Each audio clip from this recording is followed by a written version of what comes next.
for April 12th at 7:30 p.m. And Amy, would you do the honors of reading the message we have to have read? I would love to. The town of Littleton began conducting remote participation Zoom meetings pursuant to Governor Baker's emergency order suspending certain provisions of the open meeting law on March 19th, 2020.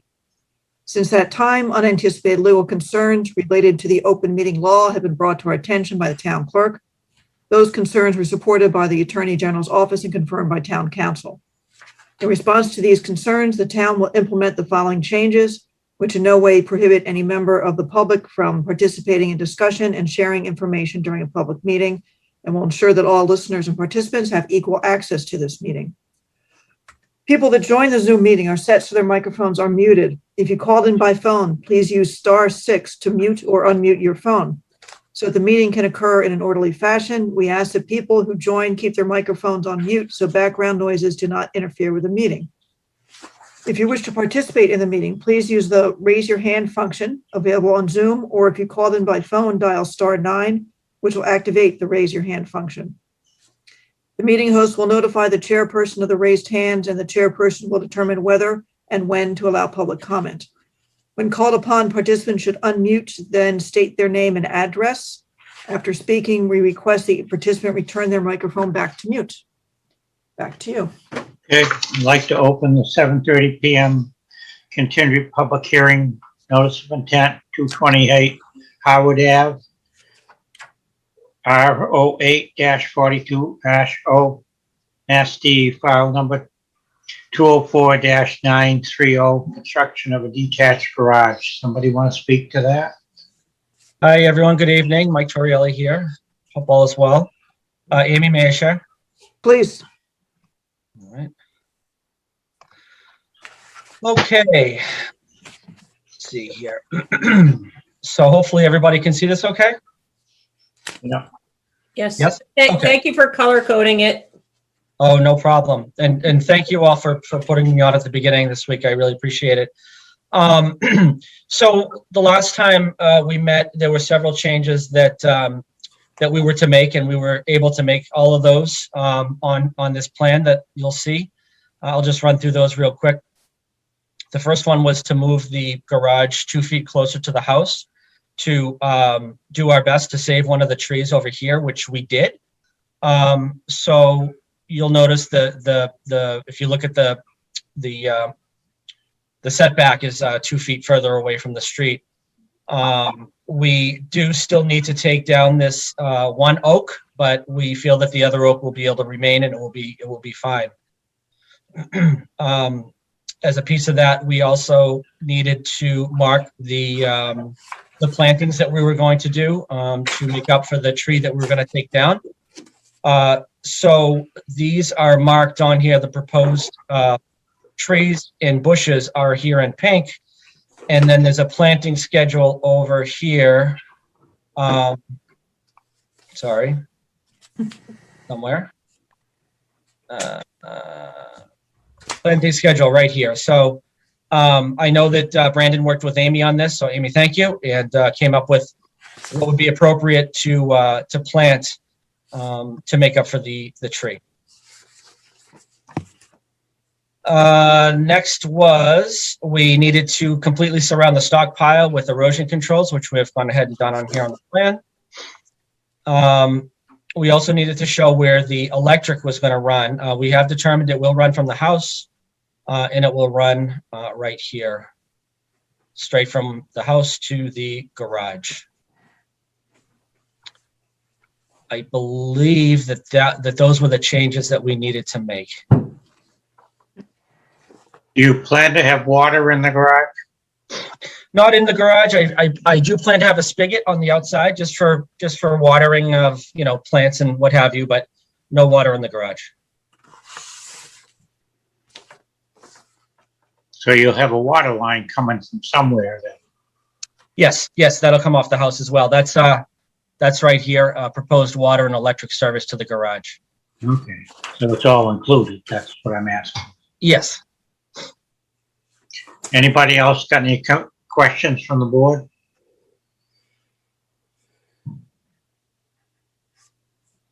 No, I'll just comment that those were the changes that we were looking for from the last meeting. So looks like we're on the same page. Yep.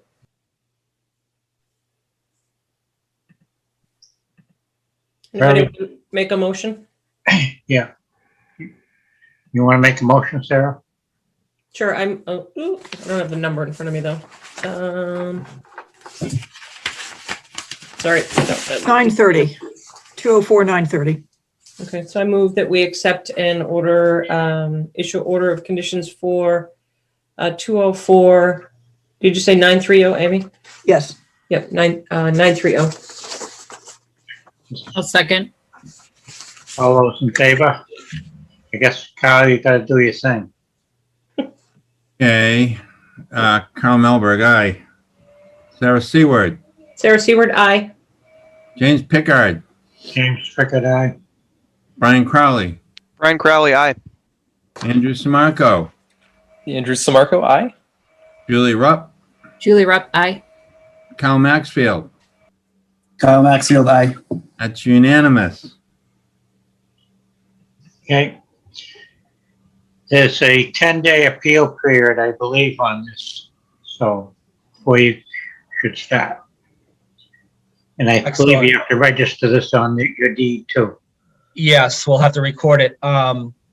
Amy, do we know when we'll get the notice of conditions? Yeah, because the 10-day appeal period starts from when that gets issued. I am hoping to have it out tomorrow. I got to get everybody to sign it. And as everybody here probably already heard, I just got my second shot, so I'm hoping I will be in the office tomorrow. So I will let you know when it's ready. Did you want to run over and pick it up when it is ready, rather than having me send it to you? in the Sure, mail? that would be fine. I will let you know. Great. Yeah, Amy, I don't know that you'll be in the office tomorrow after just getting your shot, literally. So I would temper that. You may not feel 100% tomorrow. So, Wait and see what happens, I guess. right. Absolutely. Great. Thank you very much, everyone. Thank Right. you. Good night. Thanks. Have a good night. I've got to go back. I'm going to try and work in some of the administrative discussion. Kyoto's vegetation management plan available. Is there any discussion on that?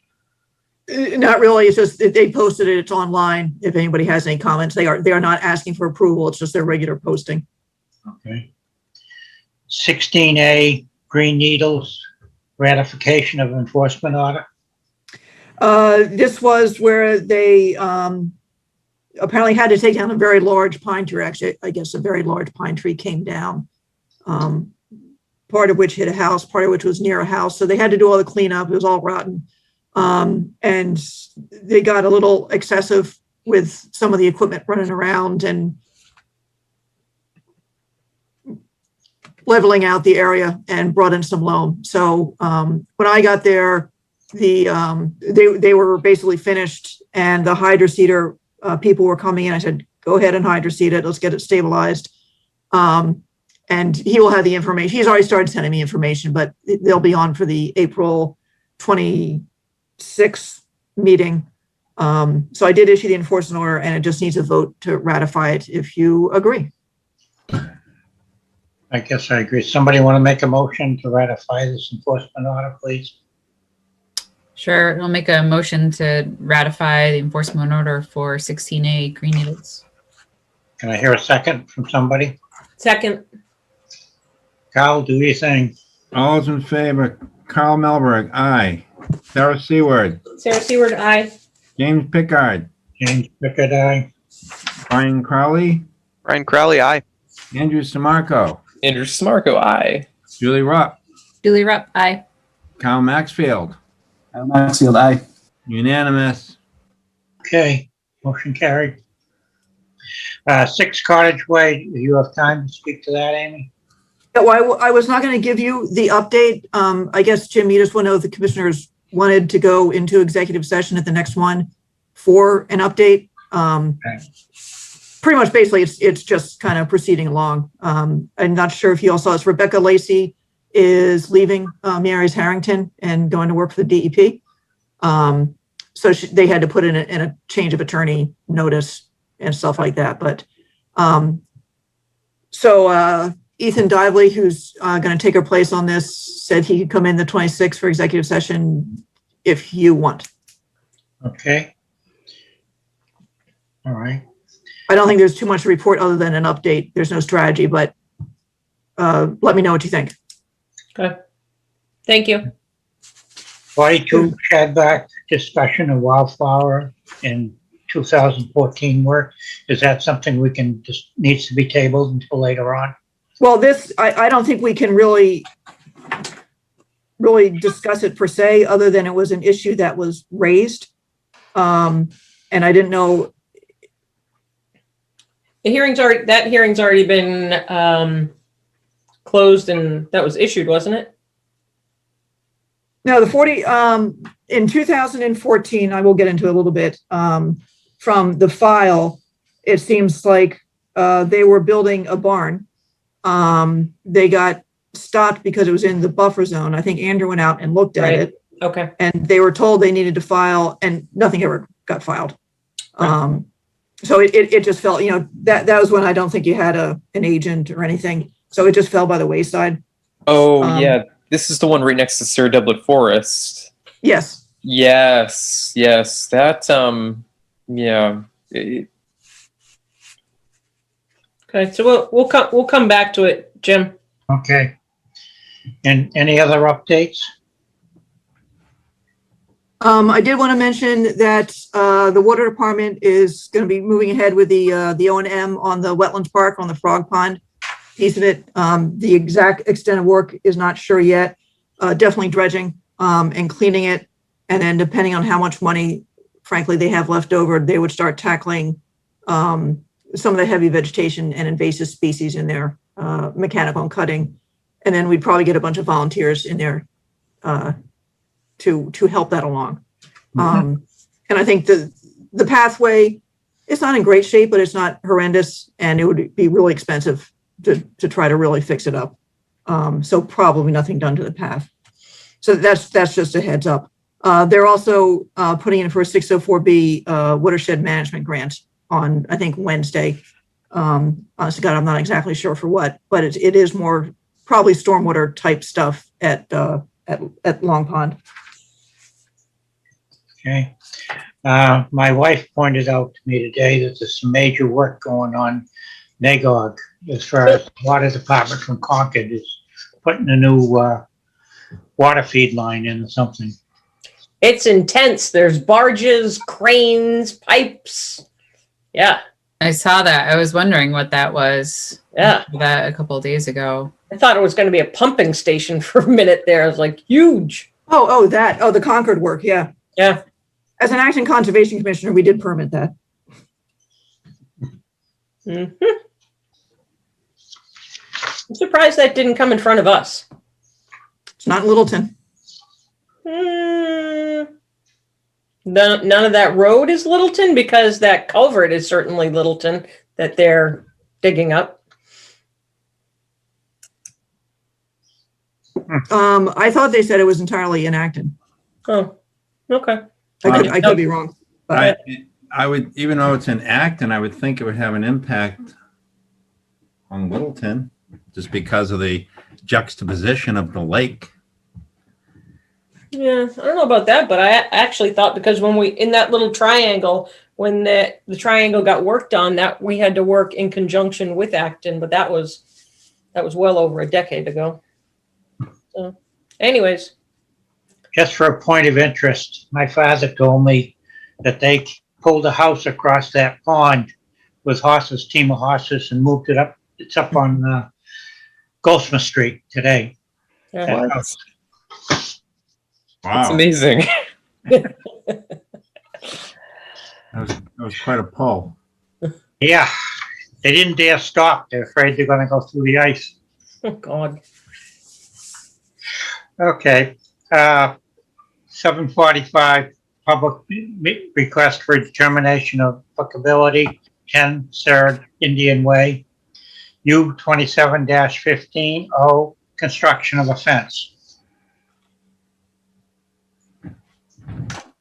Somebody want to speak to that?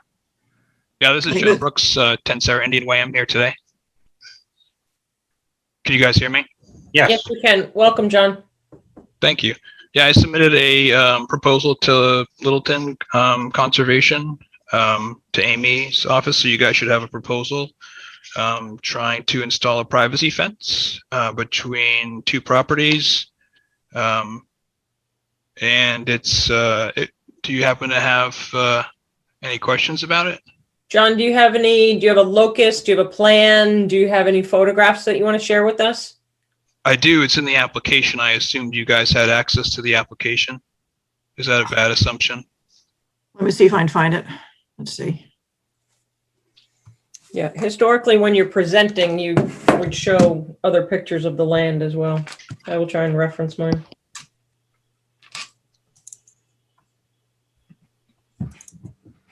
Did that come up? Yep. the application did. Yep. Yeah, the last 2 pages should be your locus and then also the fence itself. Why don't you walk us through the construction or the material of the fence and how you would install it? And Sure. how far above ground it would be so that little animals can still get through. Sure. Yeah, I haven't quite decided on the fence material, but it'll be one of 4 common materials, some combination of, wood, concrete, steel, or vinyl. Those are the typical materials that I see out in the market. I have a couple of options to install the post holes. One is an auger, and the second is by hand. I think either one would work. My guess is for the posts that are close to the tree, I'd likely be doing these by hand. Distance from the ground, I'm kind of open to that. Amy and I talked a little bit about wildlife passing through. I did a little research on the DEP site. They had a couple of examples of fences that were adjacent to wetlands, and their suggestion, or at least in the example, was to raise the fence 6 inches. So I think given that the fence is orthogonal to the water, if I raise it 6 inches, it should be sufficient for any animals to pass under it. And keep in mind there is an easement across the property. The fence does not cross that, so there's I think it's an 8-foot road approximately, 15-foot easement, and there's utility poles as well, so that easement has to remain open. Have you thought of using plantings as a barrier? I have, yeah. It's all shade down there. There's nothing that I could really reasonably put in place. It's predominantly hemlock in that area. There's also pine and birch, and it's 100% canopy in that area. Okay. And Amy, can you go to the slide prior to that so we can see locus, or perhaps you can tell us the proximity to wetlands? There you go. Yeah, so Cottage Way is, if north is up on this, what I think it is up above that. So if you remember, if you come down to Cottage Way on, I think that is Boathouse, you turn right to Cottage Way, left to Boathouse, and this is almost towards the end of Boathouse. I believe up here where it says map 1, I think is Mr. Hoffman's property, give or take, which we've been in there. That's actually, yeah, Mr. Roberts' property, I believe, but Hoffman's, I think, is the next one up after There's one that. more up, but. Yep, and you're correct. The road splits there, so. And this dark gray is Fort Pond. Correct. Yep. So how far off of Fort Pond does the fence start? I measured it parallel to the last post, and if you go to my second diagram, there's actually a measurement on it. I measured 14 feet. Yeah, slide 6. There's a hemlock tree, and there's some space that between, so the last post there you can see is about 14 feet measured parallel to the fence line and to the property line as well. So you're looking to start the fence within the first 50 feet of the lake. Correct. So you would require a waiver. It's not clear to me whether I'd require a waiver or not. but I'll listen. The research that I did with respect to Wetlands Protection Act is there is a section in the Wetlands Protection Act that allows for fencing, provided that it will not constitute a barrier to wildlife movement. That is on maybe the 3rd page of the application, and I cite the relevant code. Right. Would one of the commissioners like to inform him as to the local code?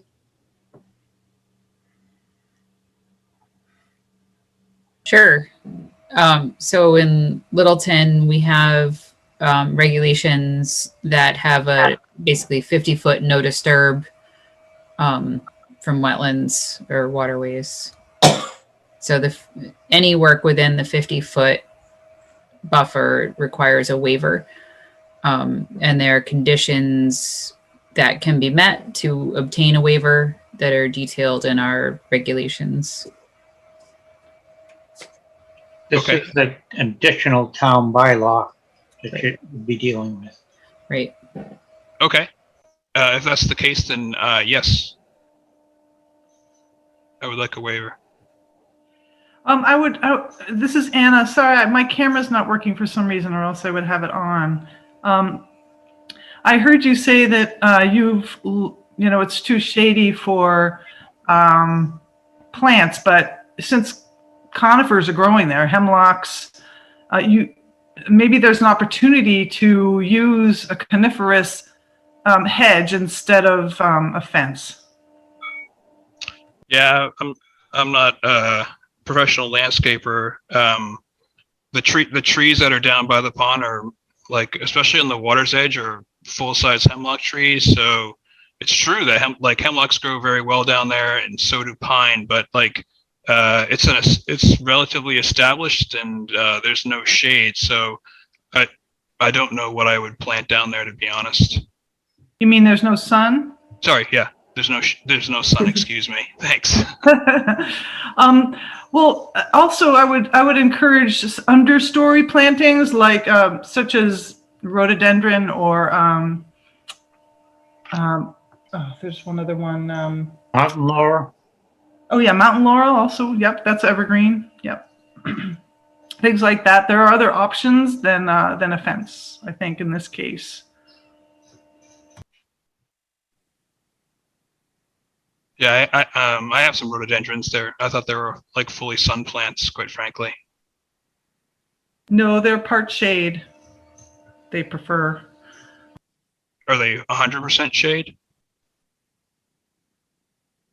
I believe since they're understory plants, they can tolerate full shade. They won't grow quite as well as part shade, but they'll still. So I think it would be beneficial to read the waiver requirements, and then we're happy to have you come back and see if you can meet those requirements. But I think the feedback from the commission is such that certainly within the first 50 feet, I don't think I would support a fence. Okay, I wasn't aware of the waiver requirements. Amy and I never talked about it, so sorry for that. Yeah, I did mention those, but I probably didn't hit it hard enough. Okay, so could I ask one question while I have you guys here? Sure. Do I need permission to plant as well? Like if I were to pick out some plants and plant them along there, does it still require a waiver? I would assume so. It's disturbing the ground. At least an informal discussion with the board anyway. Okay. Yeah, I guess I was a little confused because the Mass Wetlands bylaws say that there are certain efforts that are excluded from this, and planting was one of them. So you're saying regardless of what I do within the 50-foot buffer zone, it has to go through this waiver process, correct? If it's within 50 feet? Yes. Yeah, and we'd probably like to see a plan of your plantings. Would it be possible, though, if it was just plantings, would the board be comfortable with making this like a minor de minimis project, though? I mean... Yeah, I think that I agree, Andrew. You just have to have it stated what it is, because worst case scenario, you put in 100 plants and then all of a sudden it rains and everything washes down, and then we have an unstable site. So, Right. Or they plant knotweed. Which Don't plant knotweed. just an egregious example to make the point. Yeah, so I think just come back with, just even submit in writing, and we can look at that, make some suggestions. Okay, and just to be clear, like what is the waiver not an option, or like what is the burden of proof for the waiver? I think the onus is on the applicant to look at that. So I think we would ask you to review that and feel comfortable with that. So. Okay. Do you have a copy? I think it's on our website. It's on the website. Yeah. Okay, and it's called just a waiver. Is there a name for it? Yeah, we can talk tomorrow or later in the week. Okay. Yep. It is on the website though. So. Okay, and what about 50 feet out? Is the waiver not apply? That's right. The Regulations. waiver doesn't apply. It's only in the no disturb zone that the waiver applies, which is the 50. Right. But our regulations still apply. Exactly right. Yes. Yeah. Okay, so the right of way is approximately 15 feet, and if you do those, if you do the math on that, the fence that's on the bottom of the page would be outside of the 50 feet.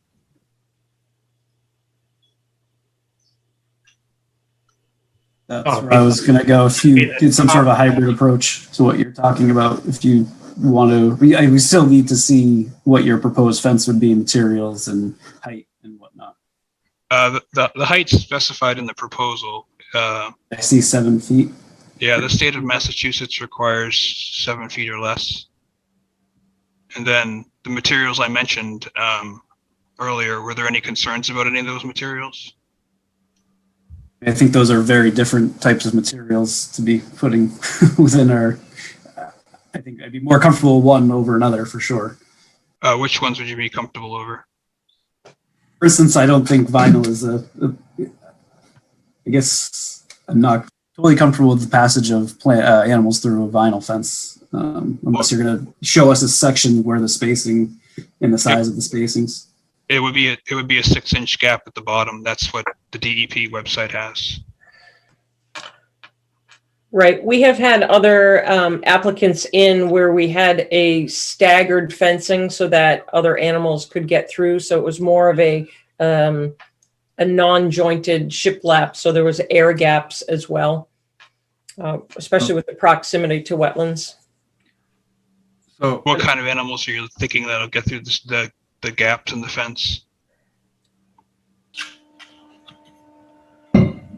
Coyote, deer, any animals that are, I mean, I think in particular, because you're looking at Fort Pond, to me, that's a little more of a concern than if it were, a wetland with many areas to access. I think a pond, supports quite a bit of habitat and quite a bit of wildlife. And I very much have a concern about blocking off properties, because if all of your neighbors also do this, we're going to, chop up the lake into all these little pieces where, the wildlife can't make their way through. And so I would encourage you to look at, also the intent of, the bylaws and the regulations, and I'll spoon feed you the part that it's, we're trying to protect the resource, including the biota that are supported by the resource. So just for your consideration as you think more about how to meet the goals, that you're looking into, I very much have a concern about just chopping up the lakefront into boundaries, into property boundaries with fencing. Yeah, I've given it quite a bit of thought about the issues that you mentioned. Yeah. Mr. Maxfield's line of questioning was really around the spacing between the fences, like the pickets, presumably. With respect to larger animals like coyotes and deer, there's a 15-foot easement that goes right through the property, and there's plenty of space for them. And the fences themselves are not large. It's 16 plus 7 plus a little bit more on an angle. So these are not large sections of fence. I own 7.3 acres, and it's thousands of linear feet down this property. So like from my perspective, it was quite reasonable. Like there's not going to be a problem of deer and coyote passing through that way. So I don't. So I think the commissioners might remember when we had the property that was off of Goldsmith with a fellow that came in with the yard, that we looked at various types of fencing for him. I'm not sure if we had pictures on file, but it was more for the very small animals, not large animals, and also wind flow coming through as well. But that's something that we could probably find a picture and show you as well. But James, Yeah, James, we're gonna keep going. And I believe you have an abutter with a comment, Mr. Chairman. I guess we'd like to hear from the abutter. Hi, thank you. This is Matt Strayer. I am the abutter, and I really. I'm sorry, what's your address? It is 6 Boathouse Way in Littleton. My home is in Acton at 195 Newtown Road. So I just want to comment, thank you to the commission. I very much appreciate the comments and the sentiment that you provided. I share your concerns, especially within the 50-foot wetland buffer zone. And I wanted to mention that I do support some kind of planting, so I am open to that. And John Brooks, if you hear that, we can have a discussion, and I am certainly amenable to that as an abutter. And as far as the future discussion of the fence goes, it does sound like we're talking about outside of 50 feet. So I guess I'll be interested to see what that proposal is as well. I would comment that the fence is not orthogonal to Fort Pond, and so if there are any future drawings, I would encourage a measurement orthogonal to the waterfront, not at the slope that's shown in this slide. So other than that, I again thank the commission for its comments and concerns and recommendations. I'm sorry, I'm not familiar with orthogonal. What is that exactly? At a right angle. So the perpendicular, orthogonal are equivalent terms. So Okay. right angle as well. So the angle that's shown in this is actually the angle on the lot line to the water is definitely not a right angle. It's acute. I guess it's probably 60 degrees. And so that 50 foot, my request is that it be measured from the waterfront on a drawing, not on the lot line. Matt, can you show them the picture? Because I'm a visual learner too. So seeing the picture of Fort Pond right where our property is with the water in the fence might be really helpful, because I have to see things then, if that's allowed. I'm sorry, who is that? Who's commenting? I'm his wife, Mariah Strayer. I'm the abutter as well. Right. Sorry if I didn't introduce Mariah. I was speaking on behalf of both of us. Sorry, I'm downstairs. He's upstairs. If there's interest, I'm happy to show a picture that I took. But from my standpoint, I think the commission's guidance is clear. I'm happy to share a photo if that's helpful. Yeah. It almost seems like a row of hemlocks added in there denser that would make a fence too. Yep. Yeah, the problem with the hemlocks is a lot of them are dying down by the pond and all over the property. They're infected with woolly adelgid. Yeah, we've got it too. Yep. Yep, for sure. Well, I think it almost seemed that maybe some of the board members ought to take a site visit on this. I think once that they have a clear plan, that would be fine. I think it would be premature until we have a clear plan of what it would look like in the actual location, can have it staked out. I think you're right, Sue. Okay, that sounds good. So part of the plan, what I heard today is fencing materials, as well as any kind of spacing. Did I miss anything that wanted to be that should be part of the plan as well? Plantings. I think you need to really read the bylaw that is attached to this no build. Okay, fair enough. Thank you. All right. Thank you. Just continue to April 26th? Yep. Thank you. I don't have a time frame right this minute, but it looks like we've got a postponed hearing. Yep. So it's 8:05 and your next hearing is at 8:15. So we can circle back around to discussion and minutes. If anybody is here for the No's of Intent 5 Cottage Way at 8 o'clock, that will not be heard tonight. It's continued to April 26th. Yeah, I guess we got to go back to doing the minutes. Anybody got any omissions or corrections for the minutes of the 27th, 22nd, March 22nd minutes? I got some comments from Kyle. Yeah, I had a few, some grammatical stuff, but then on the public hearing notice of 10-5 Cottage Way, I guess on the second page, it's about a third of the way through the discussion. They expect the crossing to be done in 24 to 48 hours. I think we just need to clarify that the crossing isn't going to be done. Maybe the construction of the crossing will be done in 24 to 48 hours, but then the crossing itself was going to be through the duration of the work. And then a few sentences below that, there's just a comment, there is a well. I thought that the well on site was actually being drawn from the pond. Is that correct? Is that there's a little house, a little shack down by the pump house down by the pond, right? That's their well. So I just wanted to clarify that. Yep. I think I had one more, sorry. In the notice of intent, Zero Lake, onto page 3, there's a sentence that says acknowledge that the site is under the threshold for requiring town stormwater permit. I just thought we should clarify who acknowledged that. That was someone on the commission. Okay, well, perfect.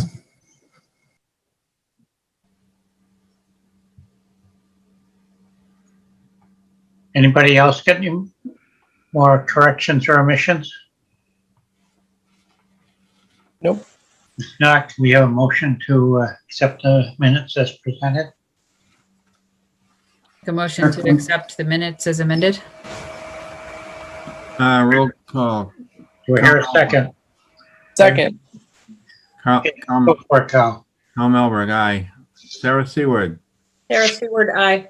James Pickard, James Pickard, aye. Julie Rupp, Julie Rupp, aye. Cal Maxfield, Maxfield, aye. Brian Crowley, I wasn't at the last meeting, so I'll abstain. Andrew Samarco. Andrew Samarco, aye. Okay, that's unanimous. Okay. Where are we time-wise, Sarah? Do you know? It is 8:08. Anybody got any other comments about what's going on? I have a question. So I guess the water department sent out some sort of notification about like the new sewer mapping, and it looks like there's they're trying to acquire, was it 243 King Street or something like that, which is adjacent to Beaverbrook for a treatment plant. And I just hadn't heard that before. I didn't know if Amy, you knew anything about that. I must have missed that because I haven't seen that. Okay. It's like, it looks to me, like I was trying to read a PDF like on my phone. So it looked like it was across from the site that they restored, like kind of in that area between 495 and Russell Street. But it looked like it was right at Beaverbrook, which I thought was kind of odd. So I just didn't know if you had heard anything about it. And then the flyer said that the town was working to acquire the land. So Okay, yeah, so I was trying to picture if they had any. I didn't picture any land in there, but maybe that's it. yeah, they don't own it yet, is what the again, this is the flyer that the water department sent out. So this is like what they had. Well, 243 King would be, if the numbering's right, on the same side as the meter lab? Because 300 Right, King. it's on the other So side might of be Orange 240. Street. That would be the old Poly land where he stacked logs. No, No, it's yeah, behind that Russell piece. Street. Where the the mill owned it. The mill used to own it, right. It's Yeah, across the street. It's across Warren Street from the old mill. Yeah, that's where Poly owned it. I guess probably sold it when he sold the rest of the property.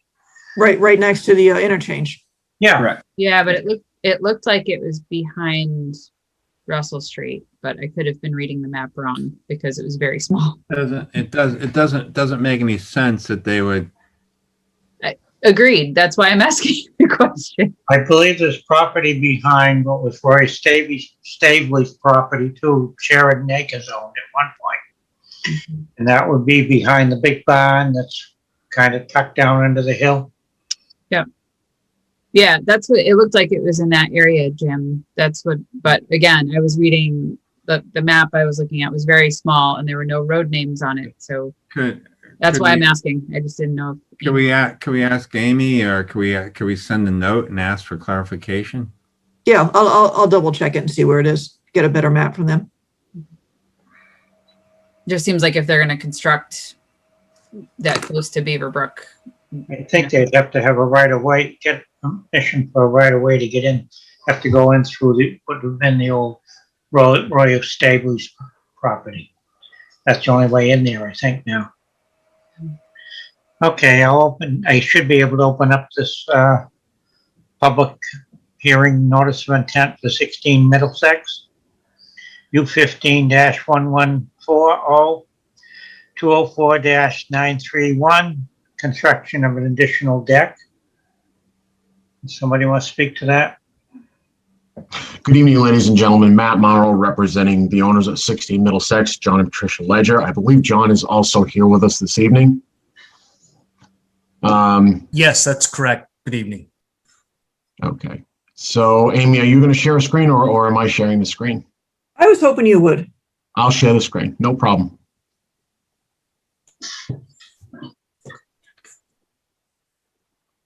Okay. So, excuse me.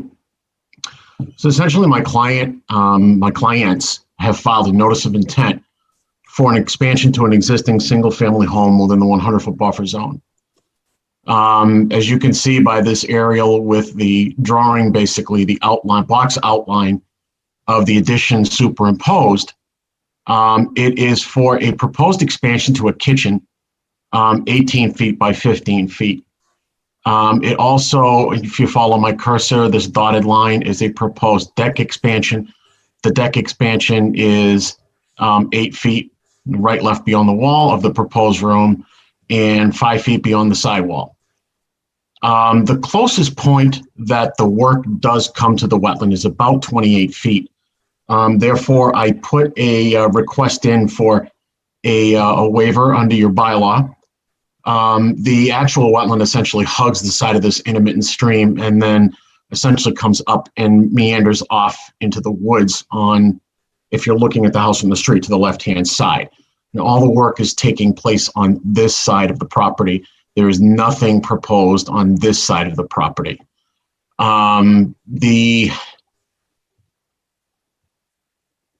Just bear with me while I scroll down here.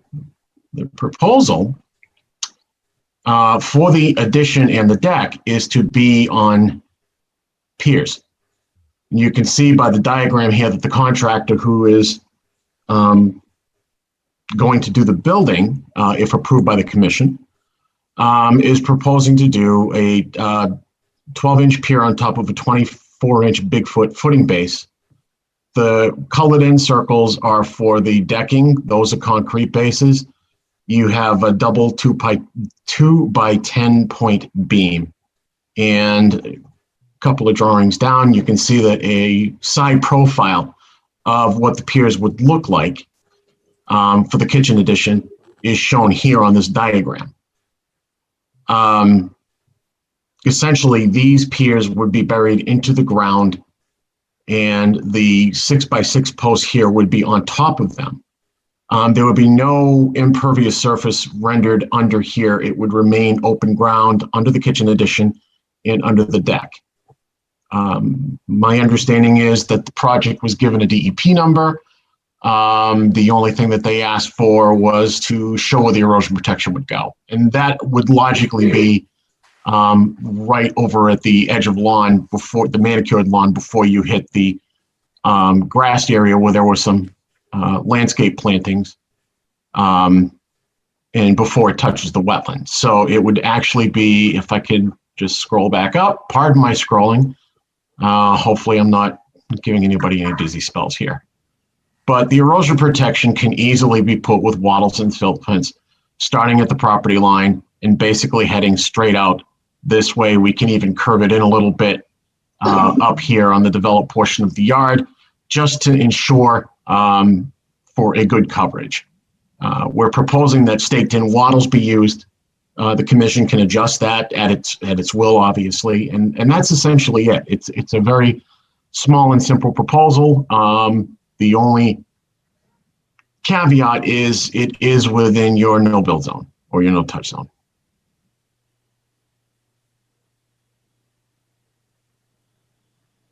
Folks, got any comments? So Matt, is your applicant planning on submitting a waiver request along with the application? The waiver request was submitted with the application, yes. And what were the grounds for the waiver? Well, we can scroll up to it. Oh, pardon my, let me just rotate this view back again. Feel free to read it to us, Matt. Yep, not a problem. So, as shown in the enclosed photos by the applicant, the location's been maximized to allow for functionality and compliance with zoning. Moving the addition elsewhere conflicts with the house layout. Moving the addition elsewhere on the house would cause cost-prohibitive modifications to the interior of the house. The notice of intent is allowing for the modification of the single-family home in a manner that will maximize the use of the home in a location that will ensure the maximum retention of vegetated surfaces, i.e. grass, shrubs, tree canopy. The addition is proposed to be on columns, which eliminates the need for excavation for a foundation. The majority of the site's pre-existing conditions will be maintained, minus, of course, the area where the posts are going in for the addition. The elevation shall remain largely unchanged, with potential exceptions given to minor grading for imperfections during construction, which that's just my way of basically saying, you know, they are going to put piers into the ground, so they're going to have to dig in. There might be some inches that might change. As noted on the enclosed photos, the closest point to the wetland system is 28 feet.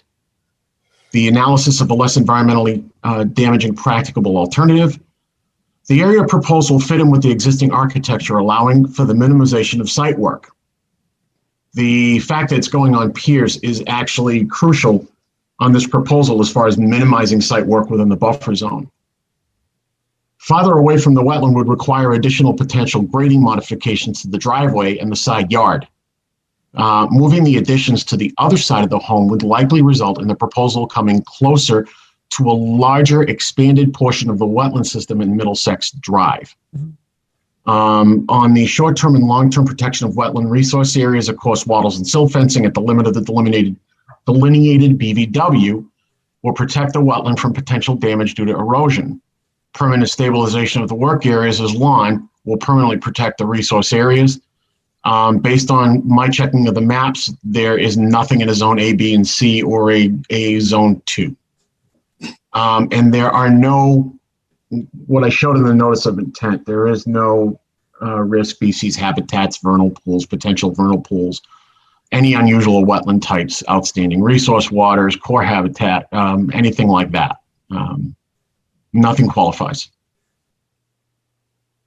I'm curious, what was, wait, could you scroll up to the zoning part of it? I didn't understand that, that the modifications to the house are required by zoning? Or what is it? What is it? Further up. Further up.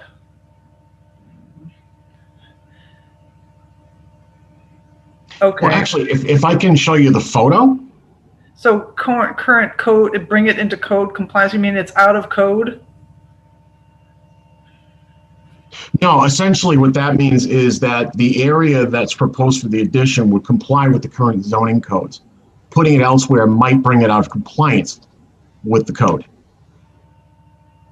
Might or will? No, will.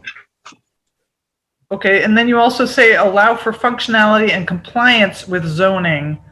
So you mean the alternatives don't comply with zoning? Is that confirmed? The alternatives won't comply with zoning because of the distance, the side distances, which would be the only other place you could put it. You can't put it in the back because it further intrudes into the buffer zone. You mean the setbacks? Yeah, I'm talking the setbacks from the wetland on that. The setbacks on the side would violate the side setbacks on the property line. As far as the current code compliance, I'm talking about the kitchen. Everything in the kitchen is a little bit outdated. The updating of the kitchen will bring the kitchen into actual current compliance with the current codes.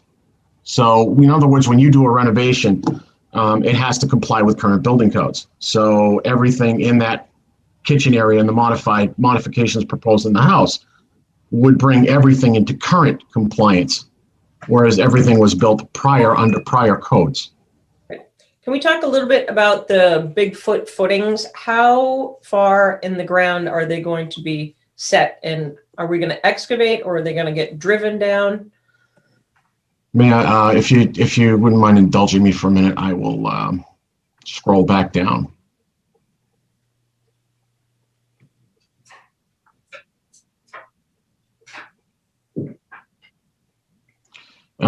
Bear with me. I'm gonna have to rotate this so everybody can see properly. Please bear with me.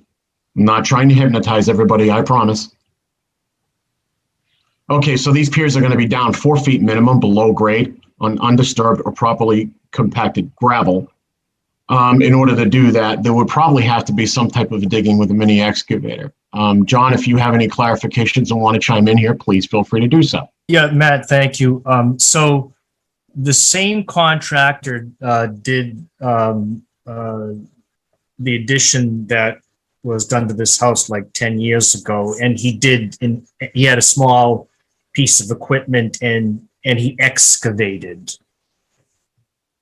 And I would think he would be doing the same thing here. I don't think it's a drilling function. I think it's an excavation function.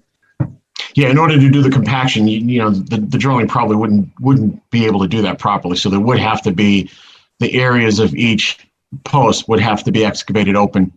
The gravel put in for compaction, everything compacted down, this put in, and then everything buried back in.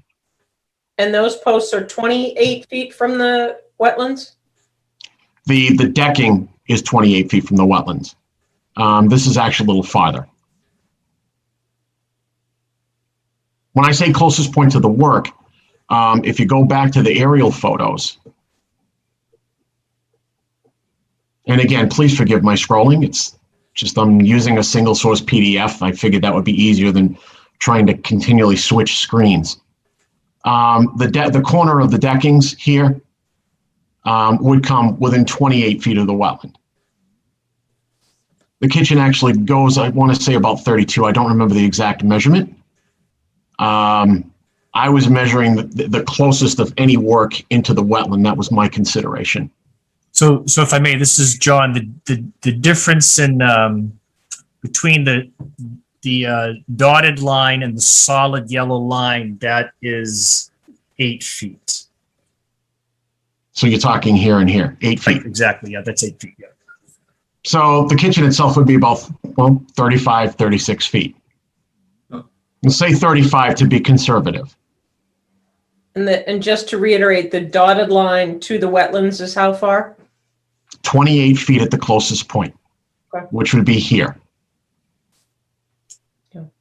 Hey, Matt, what's the elevation difference between the wetland and the edge of the deck or the In the ground? backyard, there's no elevation difference. It's flat.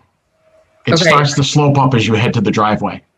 So you are going to be putting the piles in groundwater?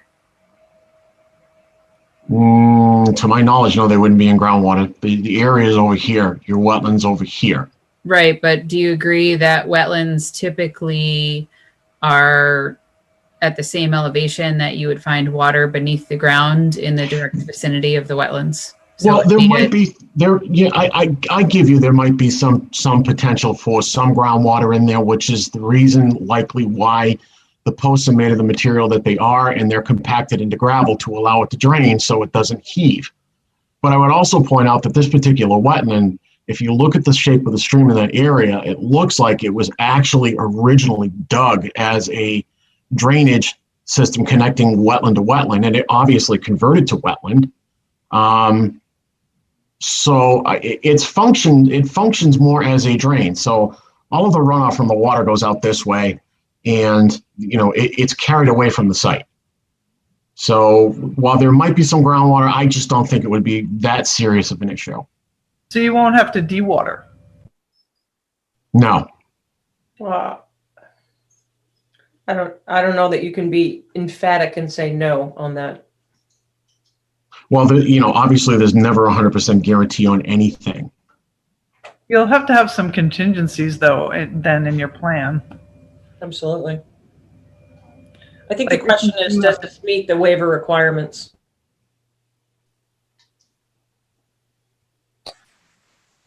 I think it's a little iffy. I mean, usually a waiver benefits the public, or there's some public health need.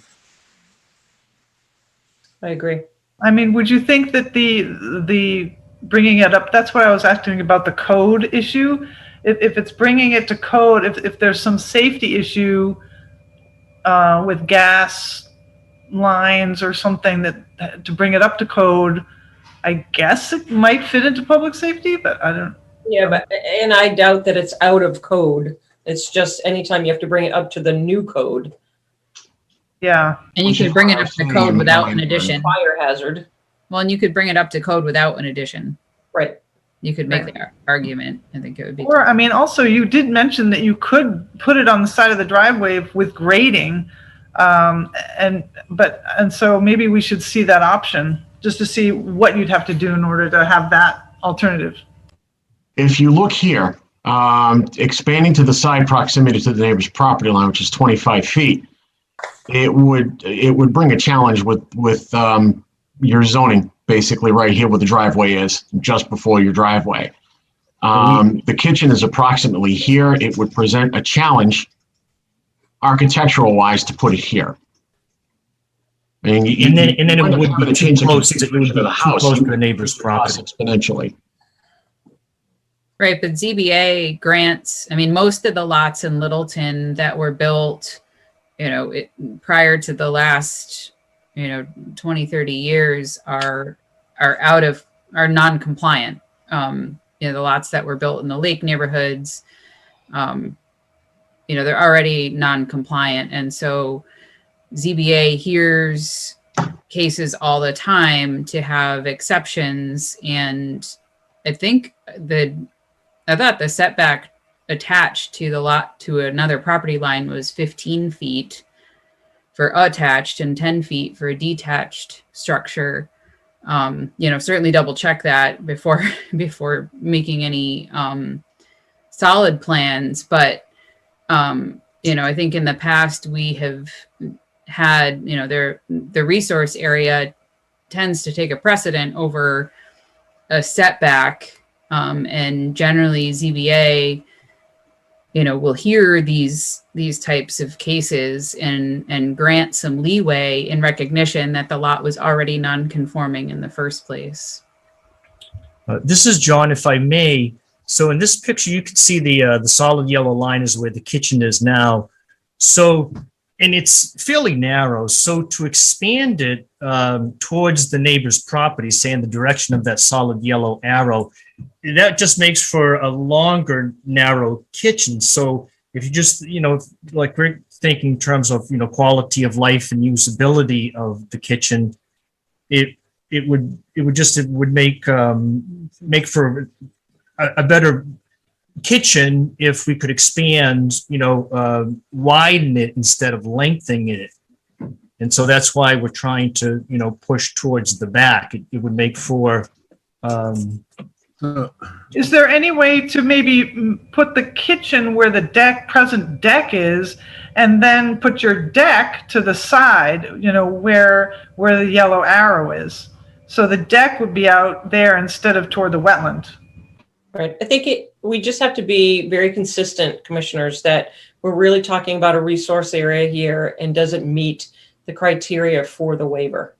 So I don't think it's our best discussion to tell them, how it could be modeled or remodeled, that our main focus is on the resource area. However, we have allowed a rebuild of a house over its current footprint, and that's what I'm talking about, that the kitchen could go over the current footprint of the deck. Correct. But that's not what they're proposing right now. I know, but that's what I'm suggesting. so But that's pervious to impervious. how We far, don't call a deck pervious, though, do we? We don't allow any construction. how far outside of the existing deck is the new kitchen proposed? Yeah, I can answer that. So it would go 3 feet. The proposal is 3 feet beyond where the decking is now.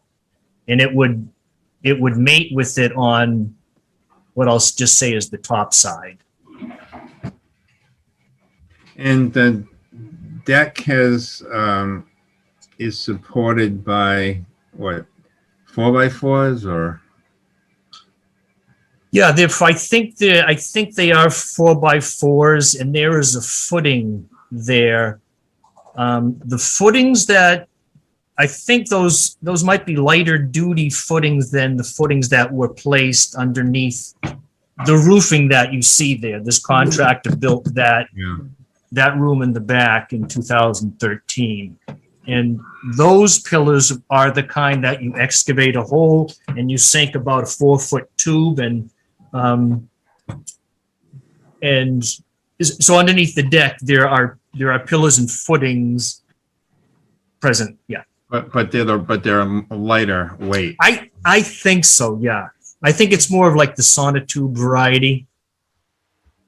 Out of curiosity, off the deck, is there going to be a set of stairs to make it a fire escape? Well, I'm going to say yes, but it's the continuation of the deck that you see on I don't know, the top of what appears to be the side of the house there. There's a stairway there that leads into the house presently. So yes, that would be continued on to the deck, would be the proposal. Right. That's what I'm circling currently. Yeah.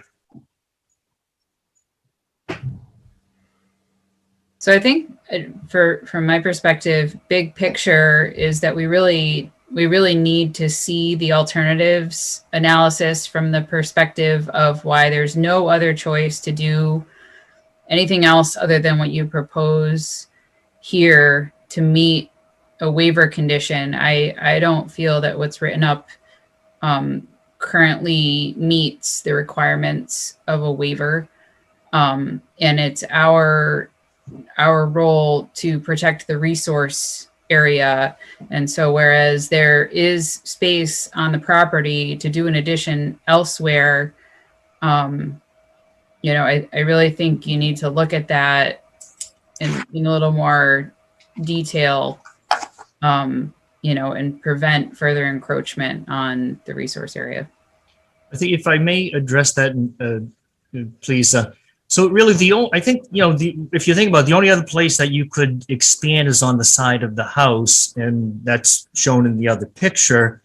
And in doing that, there's really two issues. One is it would then make it for a very awkward construction of, or a very awkward kitchen, if you will. But more importantly, to the law, it wouldn't take long for us to be non-compliant with the the property offset, and I think you have to be a minimum of 15 feet, and so I think that would be a problem as well, trying to expand on the side. So you can get a waiver from the Zoning Board of Appeals for your setbacks, just like you could get a waiver from us for the resource area. And in my view, the resource area should be the last thing that is encroached upon if there are other options.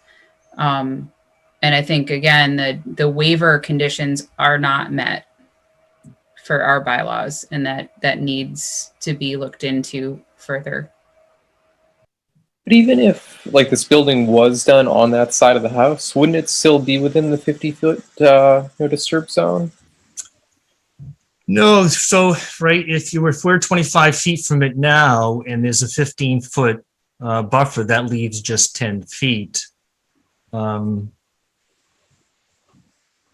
I think there's some confusion. Just to reiterate, there's a 50-foot no disturb zone, and then there's a 100-foot buffer, and that's with the Wetlands Protection Act and the Littleton bylaw that we're discussing. So you're asking to do work within the no work zone for the wetland, and then what Julie was talking about was the setbacks for adjacent properties. This is John, that's what I was addressing.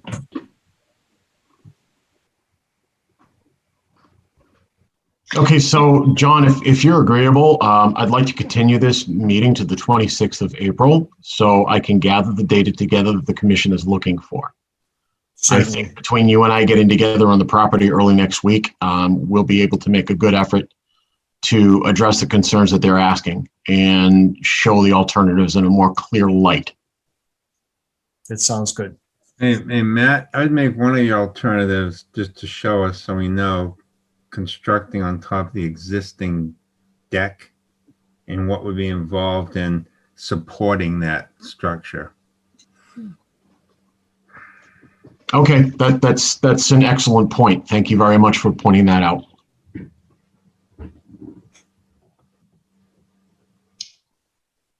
Anything else? I'm not sure if there's any members of the public who have any comment.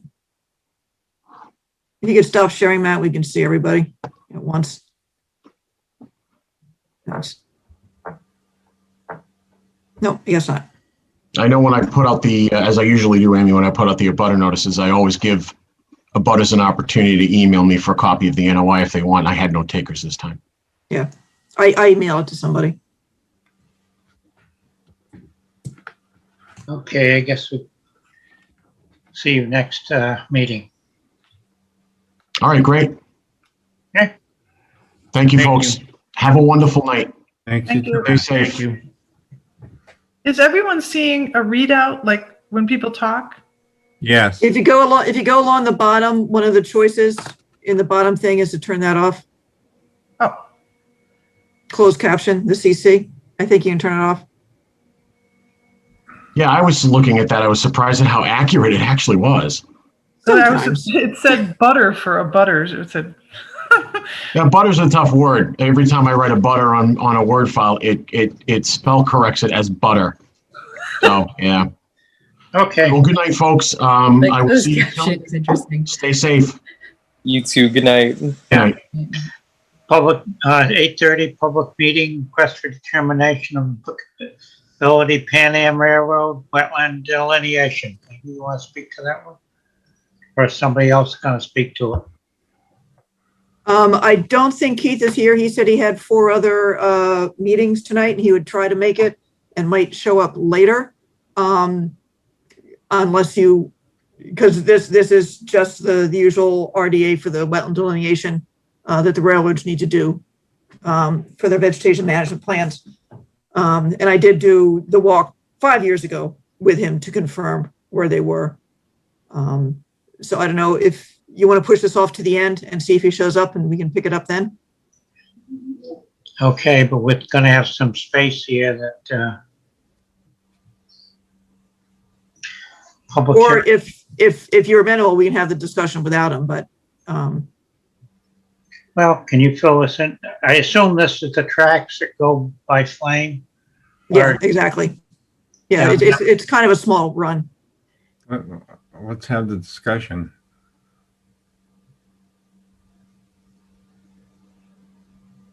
They really are just by Spec Pond then. I think.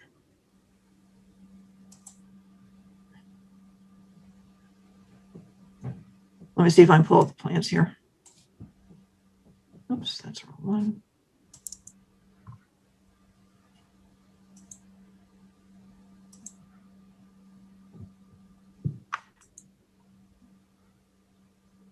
No.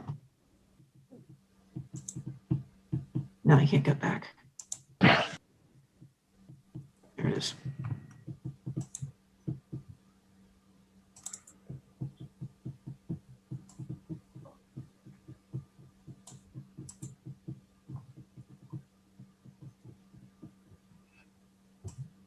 This shows the basic, how they do the demarcation with the blue and yellow for restricted and the no spray zones, which you've seen before.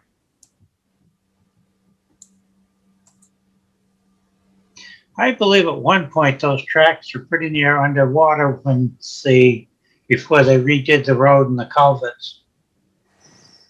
There. No, some of the houses along the lake were pretty close to being underwater. Some of them were underwater.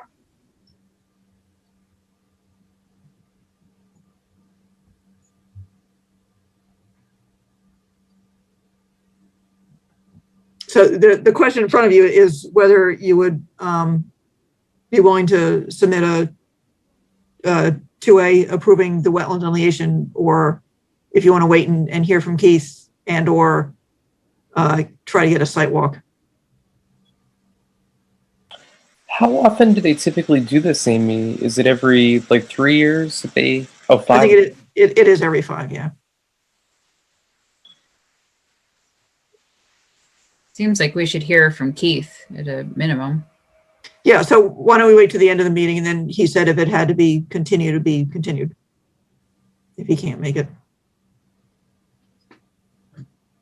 How close are we to the next hearing? 3 more minutes.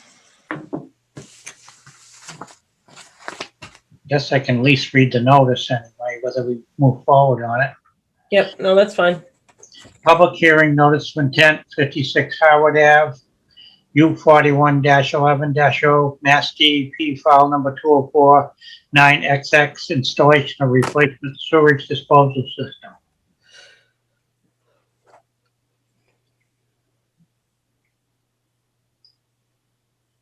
And where on Howard Ave is this place? Is it located? For my own information. Who's representing this? I am here, Kevin Ritchie from Civil Solutions. Welcome. Thank you. It's all yours. Let's see, I want to get my screen. There we go. Okay, so this is Kevin Ritchie from Civil Solutions. I'm here on behalf of the Wooden family. 56 Harwood Ave. It's between 495 and the depot.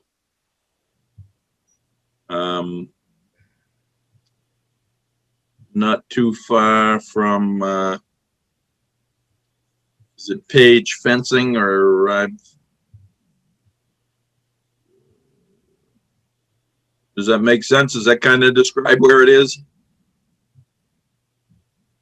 This an older structure or a new structure?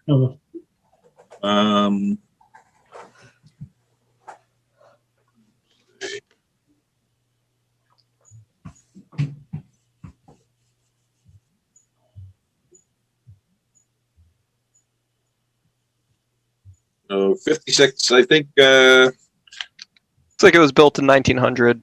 yes. It was built around 1900. It's probably 10 houses towards 495 from like the depot, the stove shop there, the old post office. Which side of the road? The track side or the other? The track Yeah. side. So Yeah. if you were to go from your house, head up Harwood Ave, heading towards town, you would go through the four-way stop there, head up past Gino's house, and then go down into the dip. Just as you're coming up the dip, this is the first house on the left. Right, so it's not the track side, it's the, Correct. Yeah, it's on the left side going towards 495. Yeah, so the tracks would be, well, there's the swamp in the backyard and then the tracks further over. Right. Okay. Let's carry on. We've done ones in this area. Yes, I mean, we did the one on the other side of the wetland here a couple of years ago. Yep. I think it was maybe 50. So we've got the house here on the 56 Harwood. Here's Harwood Ave. Got the lot line runs along here. It's all very tight across the back and down the side. Existing house on town water. It's currently got a cesspool with an overflow cesspool. So the homeowner is just being proactive. They're not in a state of failure, but he knows at some point these are going to give up the ghost and they're going to need to be replaced. So he's going with a newer system. We've got the edge of the wetlands, which were flagged by Matt Morrow. We've got the 50-foot buffer here. And here's the 100-foot. So basically the entire lot's within the buffer zone. Got a concrete patio around the back. An existing garage. On the back of the garage is an extension of the garage. It's kind of the storage area. So we are proposing, in order to move the leaching area here, new 2-compartment septic tank. What we are proposing is to remove this piece of the garage here, eliminating it so that we can push the leach area further from the wetlands, shove it over as close to the lot line as we can get. We do have some shrubs on the neighbor's lot. We've got shrubs on our own lot. These we will remove so that we can again push the system into the corner. We can't really push it any tighter to the lot line, or the roots from the neighbor's shrubs will invade the septic system. Again, we've removed this portion of the garage in order to site the system.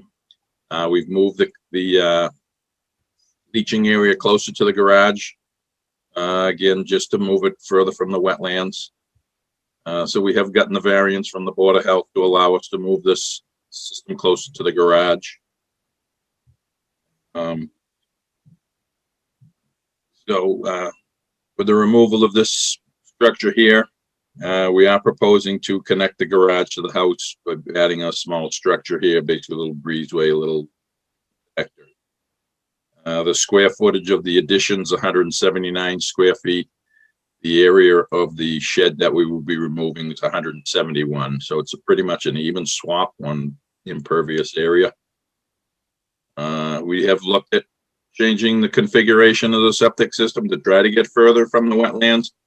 But as we make it narrower to get off the wetlands in the back, it becomes longer and projects that much closer. So the existing leach field, again, here's the 50-foot buffer. The majority of the system's outside the 50. Just this corner is within 2.5 feet of the wetlands here at its closest point. So we're 47.5 feet. The septic tank, the plumbing's kind of fixed here in the basement. We can't come out under the crawl space. There's no access. So I'm going to tie into that. We've got to pump out and remove the cesspool anyway, so that makes sense to put this new septic tank basically in the same hole, but a little further from the wetlands. So at its closest point, we're 41 feet from the wetlands here. And then the other existing cesspool is 25 feet off the wetlands. So that one there, we'll pump it out. It's got an empty, a sandy bottom, so we'll pump it of its liquid and just fill it in and put lawn back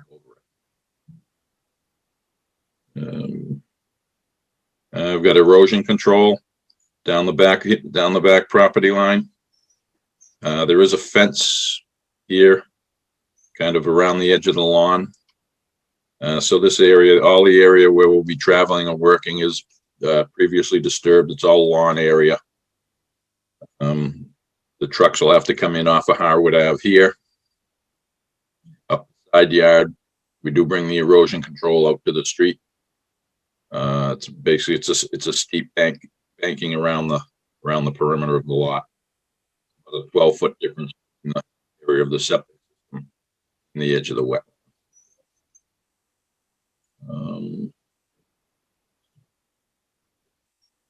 The only tree removal will be these shrubs here behind the garage, just so that we can push the system over.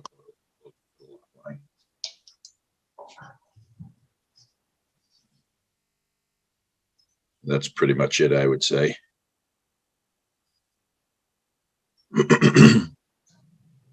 Any comments from the board?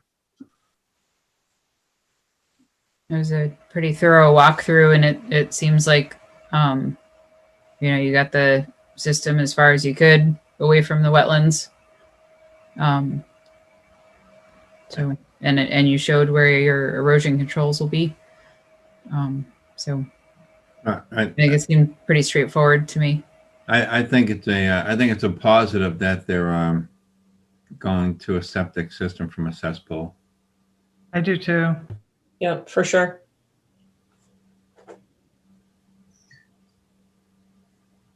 Anybody else got any more comments?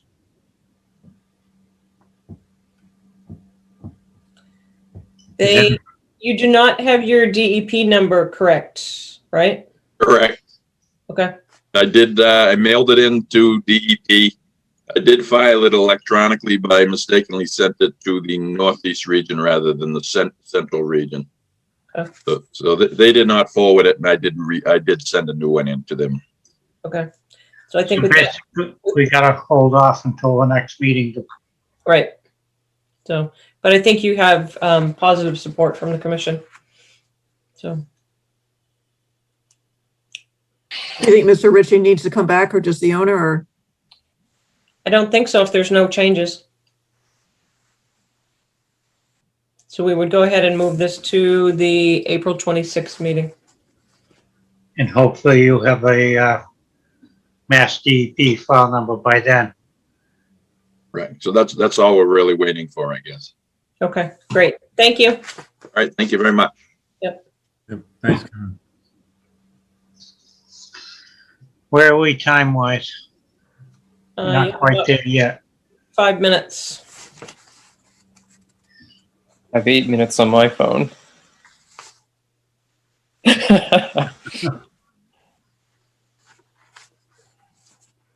A quick question then. Amy, did you get my email about 93 Mill Road today? I did. Didn't get a chance to go out there, but I did send an email to Brian Badger, and he is looking into it. He said something about them spreading some washed stone gravel. I was going to try to stop by tomorrow if I get a chance and see what's going on. Thanks for the heads up. Oh, Amy, have there been any updates on the parking area over at Mary Shepherd? Did the owner ever finish that rock wall thing? He did. I've been over there recently. I left when he was like maybe 90% done or something like that. But actually, that's another issue is if you guys want to set up a site walk for the Mary Shepherd Trail, to decide if it's a trail you want to do. That's when it goes through someone's yard or what have you. It goes next to their yard, yeah. Yard. Close to the house. It's not in their yard, it's on your property. I think holistically, when I don't know if it's the planning board or us, when we set out these subdivisions and we, get these, gifts of land and gifts of trails, I think it's unfortunate that some of them end up so close to people's houses, but they are public benefit that, the planning board, conservation, what have you, and the developer has, provided to the benefit of the taxpayers of Littleton, in exchange for the development. So I just holistically, I think it's unfortunate that they end up so close to houses, but I think it's important that, we move forward with them as well in general, unless there's some real issue. Well, and I think certainly to even go forth and put signage in early. Now we're looking at Durkee, and we've really got to get going on some of those trails and other places because they're not established. Sooner the occupant of the house knows that it's actually gonna happen, the better off we are, I think. Even just Yeah, and a lot of times the realtors will tell the prospective buyer it's conservation land, nothing can ever happen to it, which is not the case at all. Right. And I did just get a email from the abutters at Williams about the trail being there right along their property line. Because the easement that was granted, Williams, yeah, when the town bought the back part of Williams, the easement was granted was, I don't know, maybe 10 feet, 15 feet wide. So the trail goes right at the property line, and they're not happy with the public walking past their yard.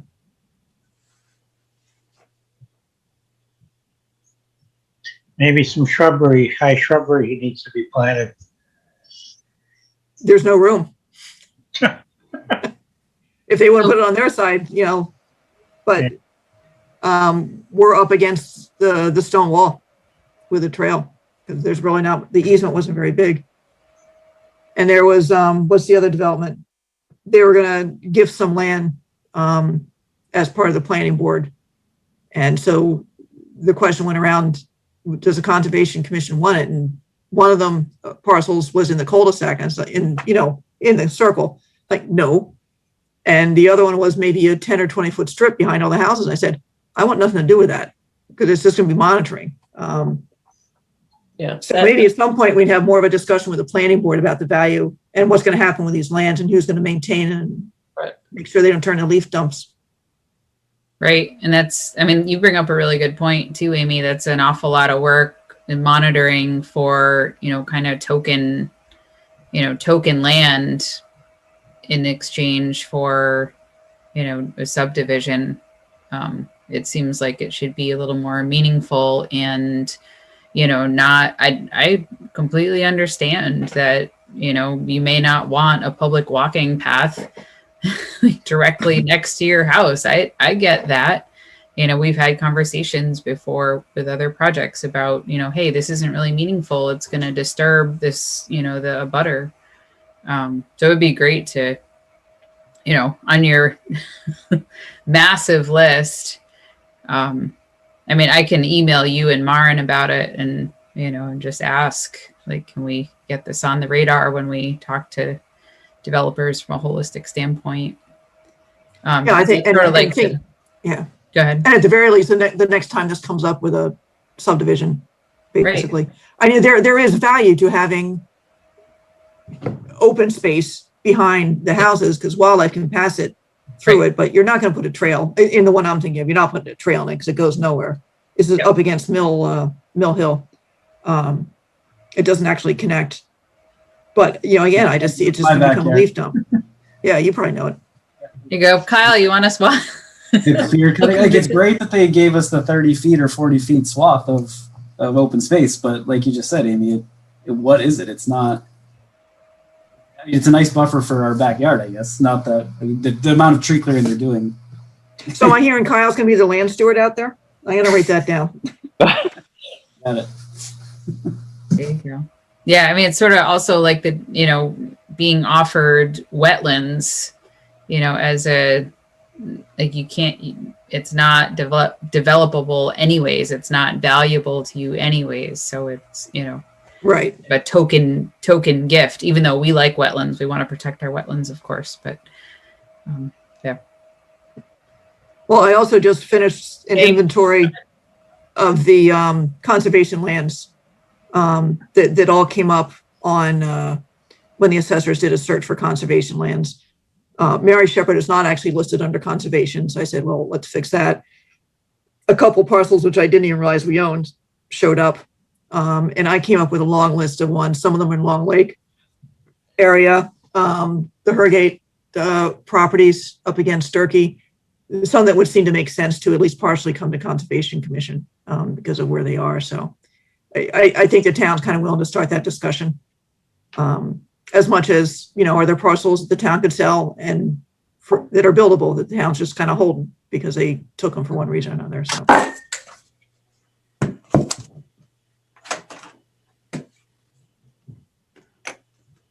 I guess we can open this next hearing, I think. It's 9:00. 9 o'clock. Continued public hearing, notice of intent, Old Lake Street, U12-21 Mass DEP file number 204-929, construction of a new house and associated work. Somebody gonna speak to that? Hi, good evening, everyone. My name is Tim Mcguire. I'm here before you again, wetland scientist from Goddard Consulting for the record.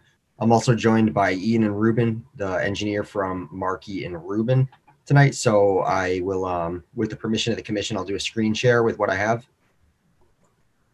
Okay. Is that okay? All right. Go for it.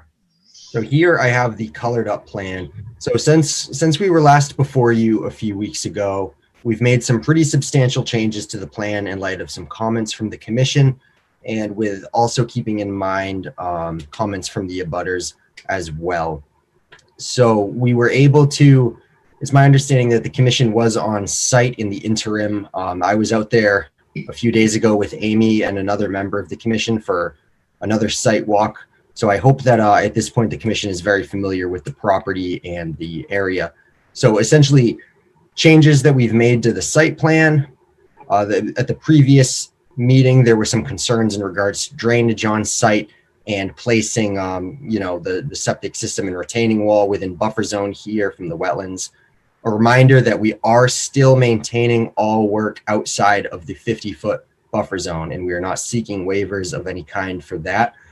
So we have now, with drainage and concern, proposed a grass line swale along the road here on the western edge of the property, as there were some concerns of stormwater running down Lake Drive here to the pond.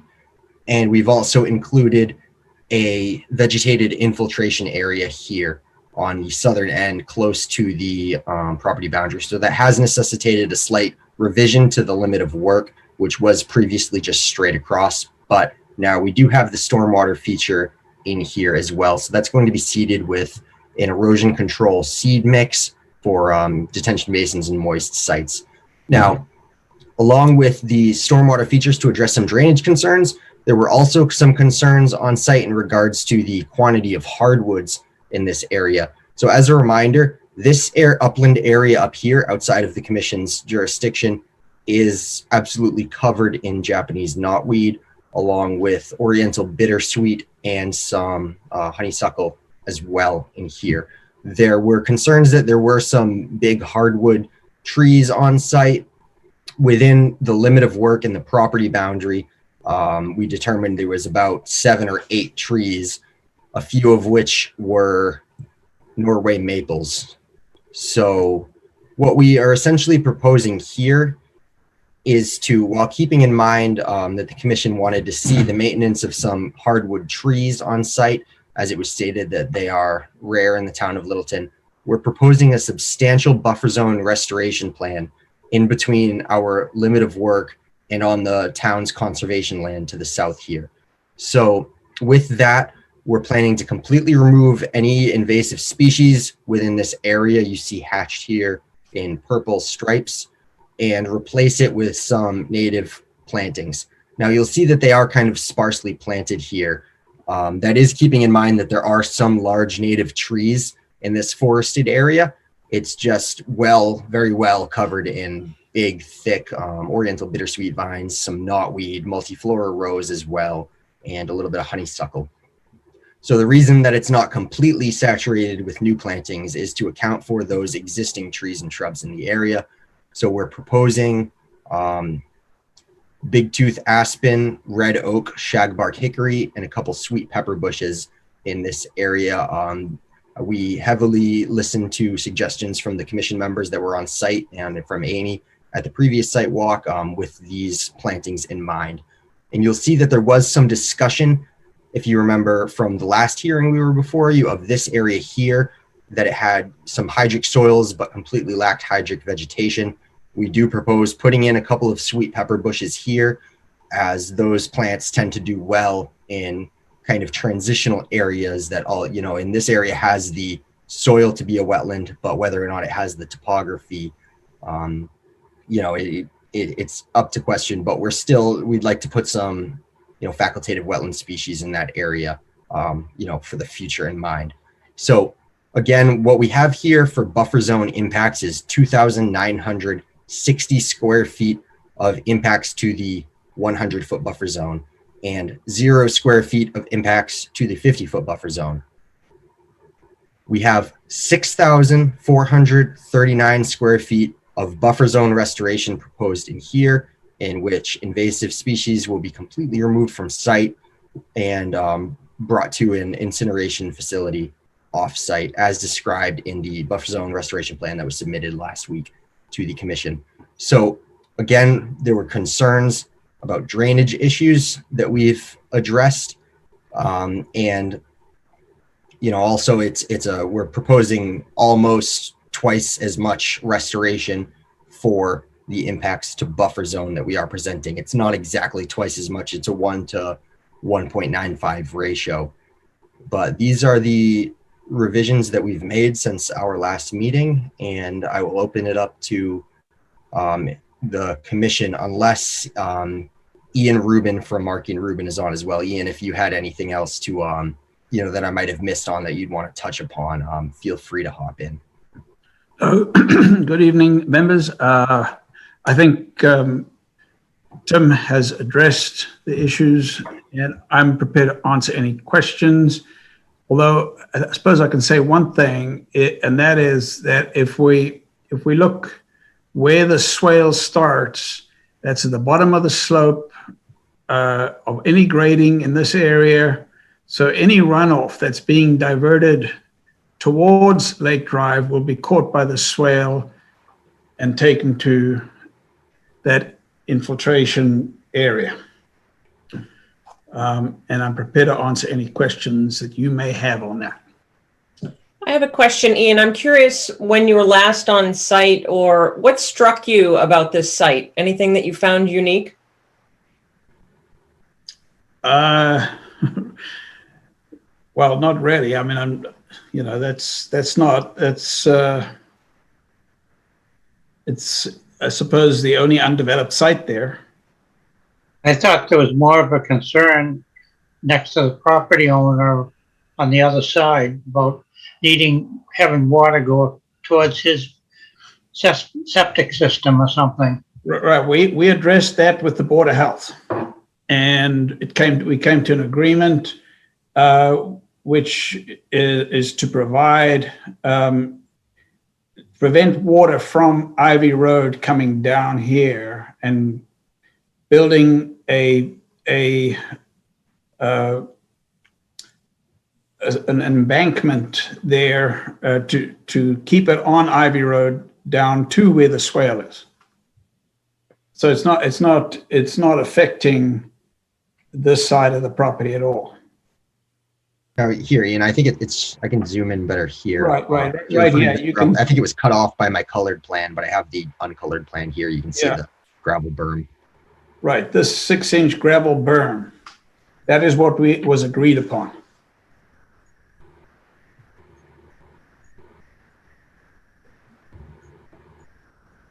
And how is the gravel berm maintained through winter and plowing? Well, I mean, that goes for the entire Ivy Road. I mean, they according to the next door neighbor, they have prevented water going down on their own property by keeping a berm there. So, I mean, that's town property.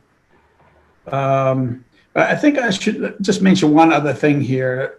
As Ivy Road is a crowned road. In other words, all the runoff, the only runoff that comes to this property is on this side of Ivy Road. Any other runoff is taken down to Lake Drive, considering that it's crowned. And not only is it crowned, there's also a swale on this side of Ivy Road, keeping the water from coming down to this property. So what this berm actually does is very little. I mean, there's just very little runoff here. I mean, I do have a photograph showing in a storm what it looks like, and it's still dry on this side of the road.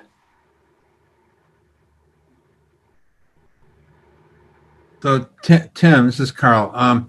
What within the 100-foot buffer, have you identified all the trees that are going to have to be removed?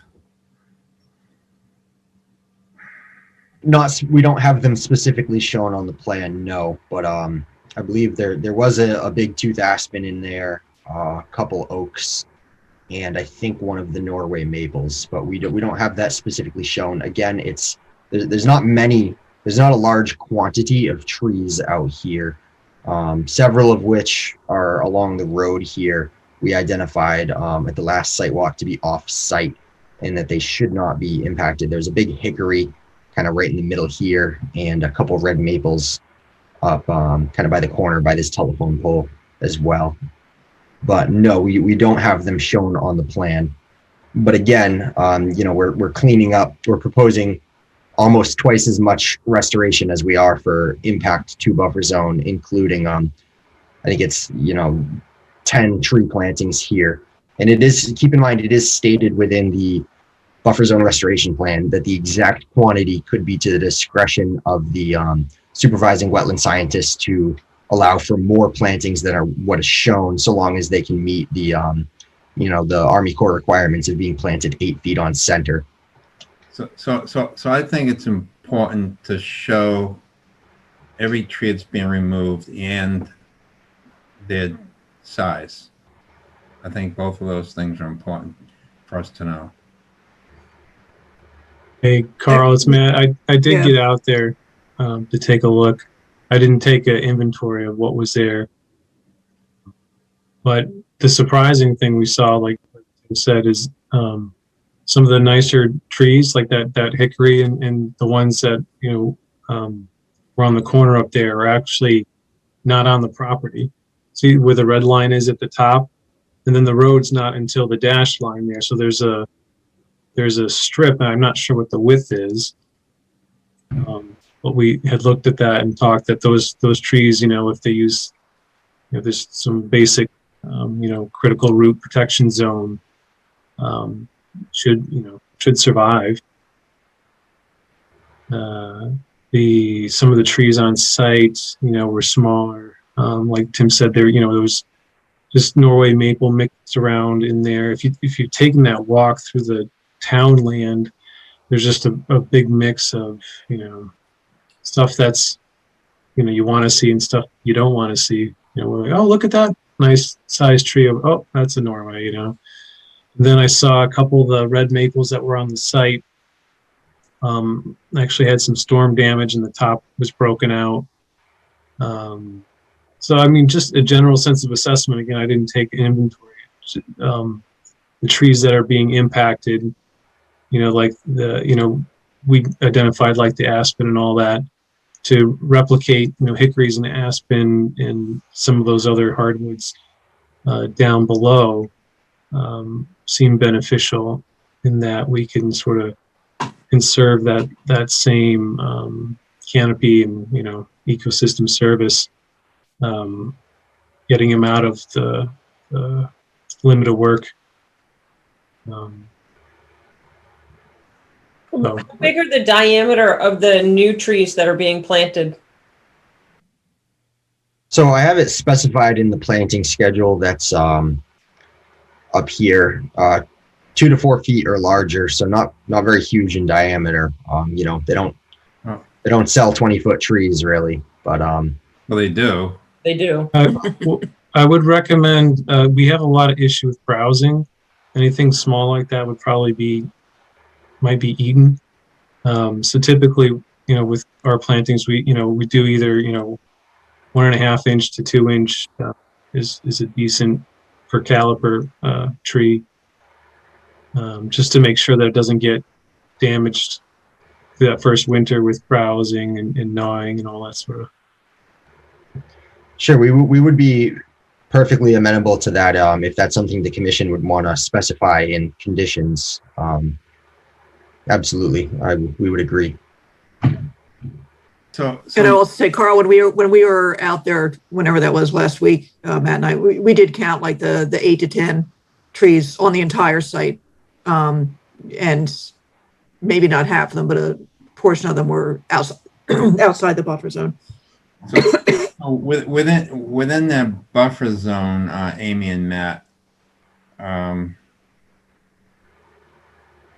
there any large trees that we're going to be losing? There was one red maple that was actually nice. It was a nice tree. That was like the one that caught my eye. That was going to be sad to see it go. But there's no way. I mean, I think it's right in the middle of the septic field or something like that.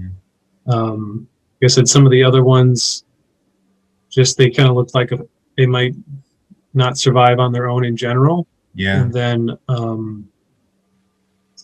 so there was I think from memory, there was that one that caught my eye. Well, red maples are pretty common, so I don't know. All right. Yep. But large diameter ones are more special. But Yeah, I think if they do the restoration planting with larger caliper stock, I think that would help.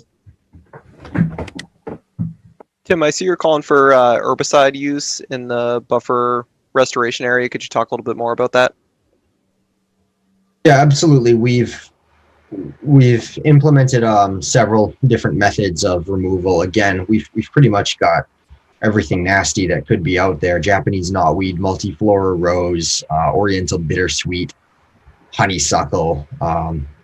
There's a ton of different species out there that, for this reason, we provide, different methods to deal with different species better. But, the majority of the Japanese knotweed up at the beginning of the site is going to be removed mechanically in construction. And then with lawn and then, the impervious surface associated with the house and the driveway placed on top of it. And, for the rest of the stuff, cut stump treatment, we've proposed hand cutting as well. Cut stump, you asked specifically about the herbicides, when the plant is cut and then a little dap of the pesticide is applied to that. If that's something the commission has issue with, again, we'd be amenable to, having a discussion on that. But it's knotweed is pervasive and tough and difficult to get rid of, especially with, if it's rhizospheres are in the soil. That's why we generally try to, when we're dealing with multiple species of plants here, we have these, two methods to kind of use. Just particularly within the 50-foot, I'm a little concerned about the herbicide use, but at the same time understand that you've got a multitude of different species that you're trying to control. And I haven't been out there myself, but I'm guessing due to the density of them, it's probably going to be very difficult to rely solely on mechanical means. there's a batch of knotweed that's really close to the wetland, right where your brown circles are. There's a big patch right there, and yeah, that's gonna be tough. You'd have to excavate pretty far down right next to the wetland to get all the roots out by hand.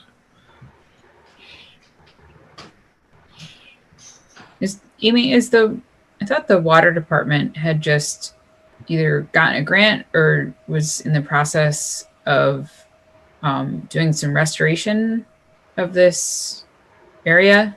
Do you know, Yeah, it's not the grant. They finally have within their budget funding to do the O&M that they're supposed to be doing.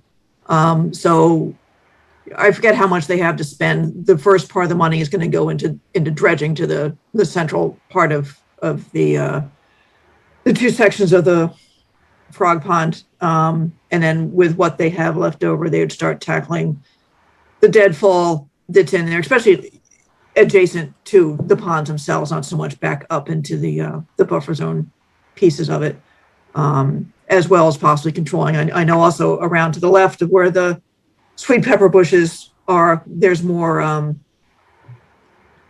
Japanese knotweed clumps growing up over there too. Yeah. So he tentatively, they're on for the 26th to go through kind of what they're thinking of doing. They hope to have the proposal back from Onyx by then, so they'll have a better idea of what exactly they can get at. And there are both land stewards as well as, I think maybe it was the neighborhood association that kind of can't wait to get in there and at least do some physical cleaning up. So where are we with this project? Is it ready to be signed off?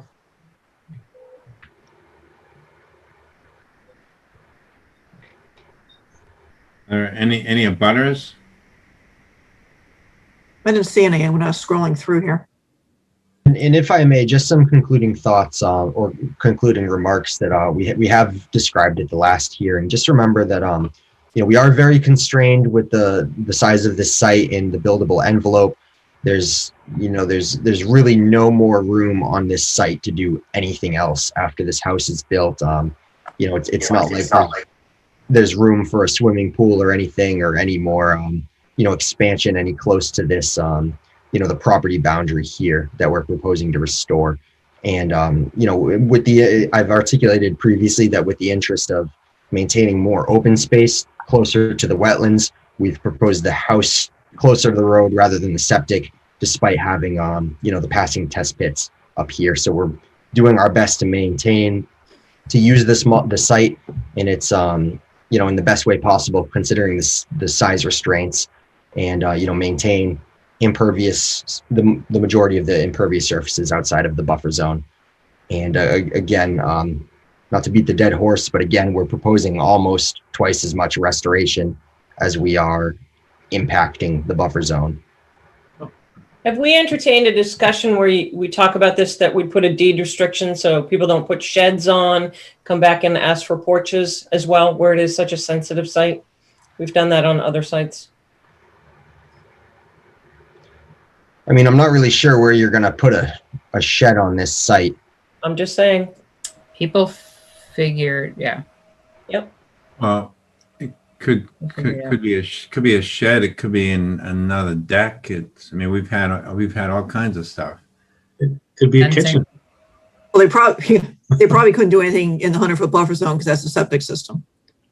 Right. There probably is room for a shed outside of it, the buffer zone, maybe eventually somewhere. And this is a retaining wall here as well. Keep in mind. Is the septic system going to have grass on it? Yes.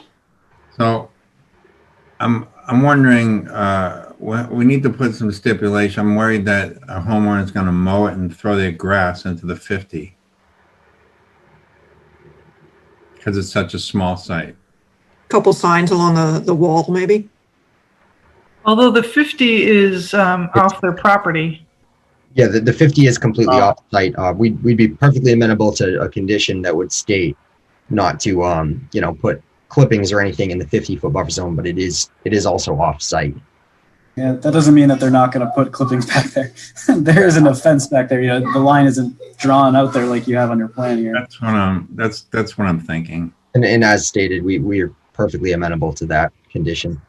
Well, it's not just grass, it's anything that blows down. It's such a small site. People are that's natural tendency is to throw stuff where they can.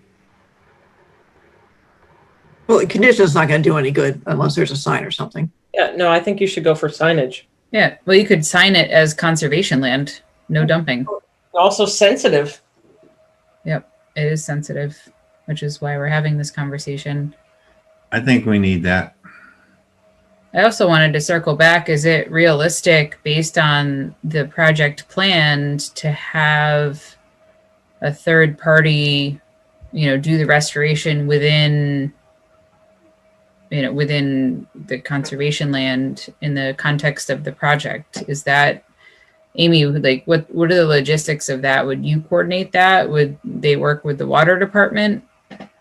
I think we should ask, the proponents of the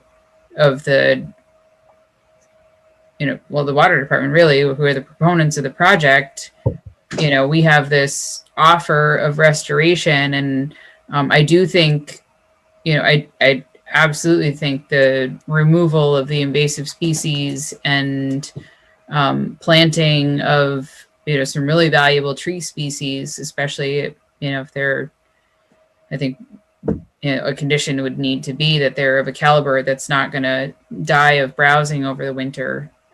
You know, but this is a little non-standard from that standpoint because, you know, typically there would be 3 years of monitoring, and, you know, I didn't see that in the. Yeah, 2 years. Is there 3 years? Okay. Yeah, Yeah, we two. proposed two. Yeah. Two. Okay. So I missed. But that's a good point, Julie. So we have been historically moving that up to 3, but the order of conditions can state that. Okay. I'm just wondering, I just don't want to agree to something as mitigation on behalf of the water department, even though it is our land. The water department is going to conduct this project. The water department is not going to work outside of the path, which is basically where those two sweet pepper, they're not going to be getting up in this area. Okay, so there's a lot of other area. Okay. All right. So that was a piece of information I didn't have. I thought they were going to do, you know, beyond the pond. Okay. Also, so that's helpful. They were going to have Solitude do some removal of invasives, but you're right, Amy. It was near the shore, and I believe especially along the roadways. Yeah, and I don't know if they're going to do in the wetland park actually either. So. How are they protecting the crit? I guess we'll talk to the water department about protecting the critters that that live in here. There's a big snapping turtle in there. It's protect themselves.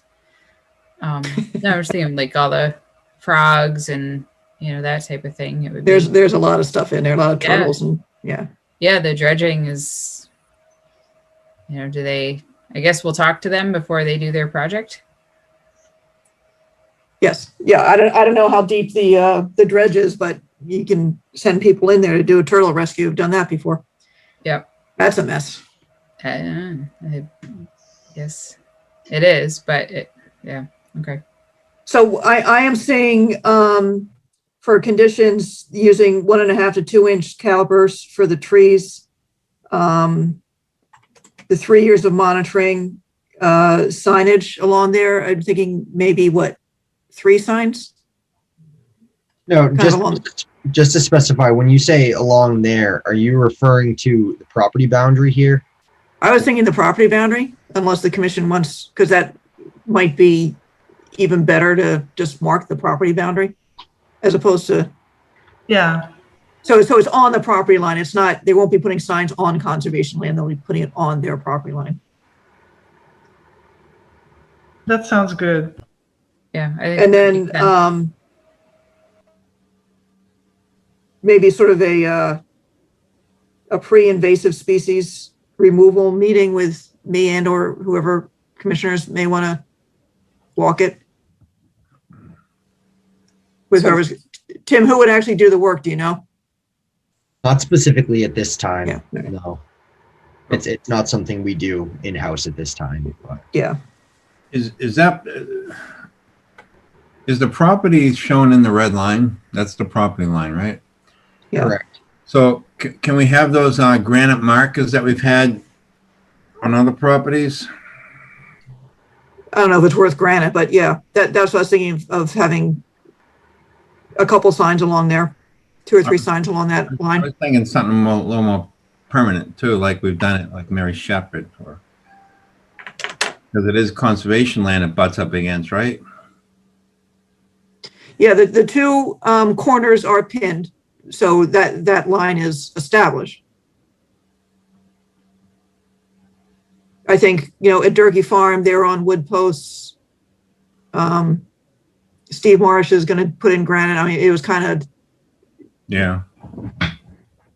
has to do with the value of the site to a degree too, how much they want to spend on posts.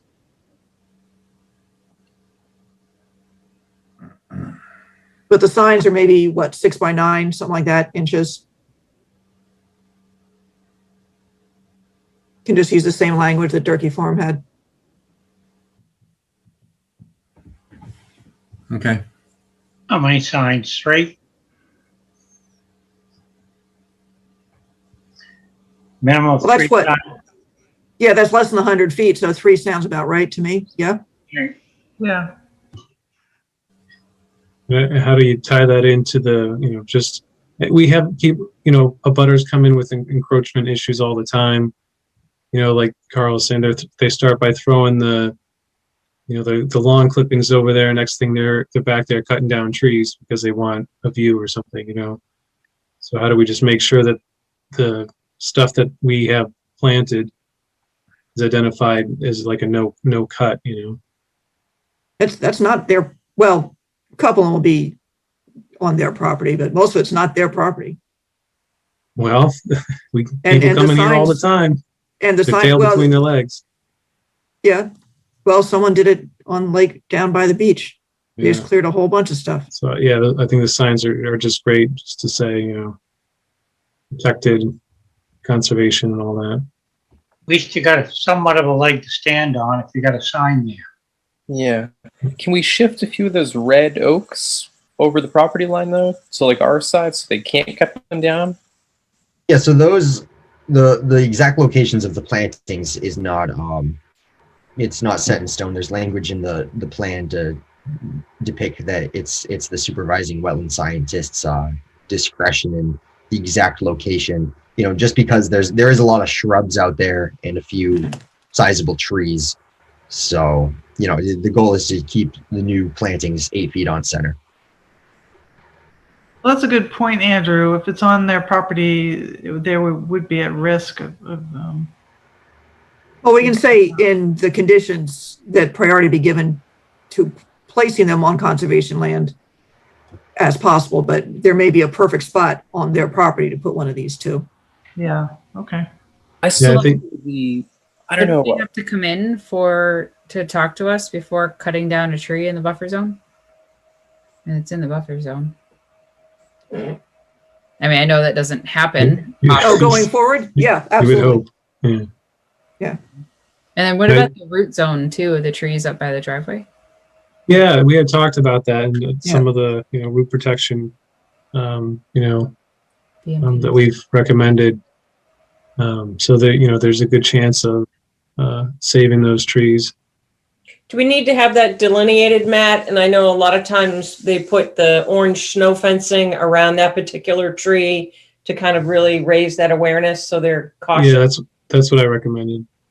Okay. Yeah. And those trees are completely outside of the commission's jurisdiction as well. We would be amenable to keeping that nice hickory there if possible, but this area is completely outside of buffer zone. Right, but you're taking down quite a few trees within the buffer zone. So we're asking that you do everything you can to retain some of the trees on site. So are you was that your way of telling us that the hickory is going to come down? No, I said that the applicant is amenable to keeping it up, but I'm not sure if it's exactly. I think I believe we saw that it was pretty well in the middle of the site here and well away from the driveway. But we are proposing a few more shagbark hickories in here as well.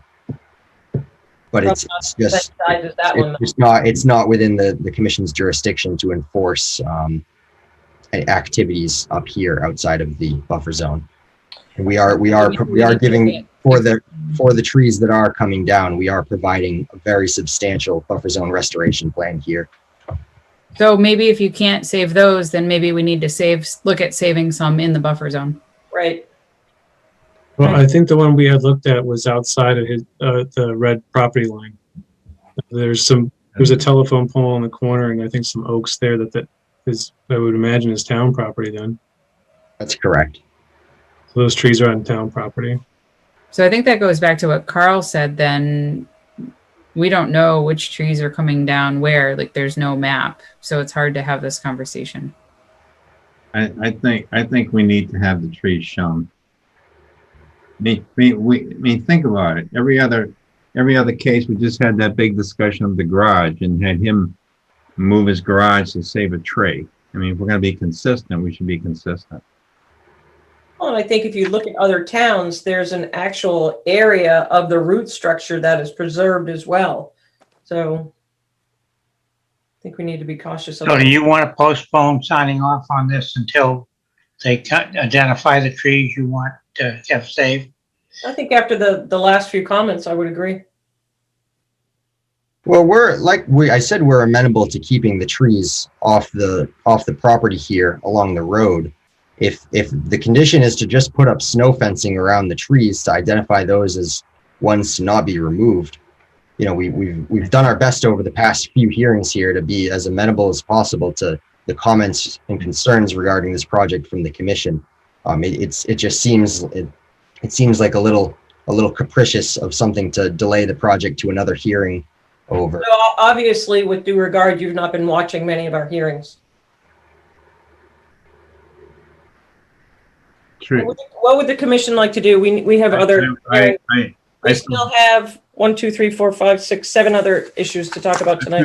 I feel very strongly about having the trees shown. Okay. And those trees that you're referring to are those that are in the buffer zone that will be removed? Correct. Over what, 8 inches? What do you want shown? Matt and Carl, I defer to you over what you want that. Yeah. Well, like I said, I didn't see, too much there that was noteworthy other than maybe the 2 trees. I'd say 8 inches.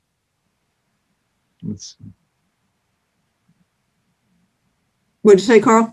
8 inches and over.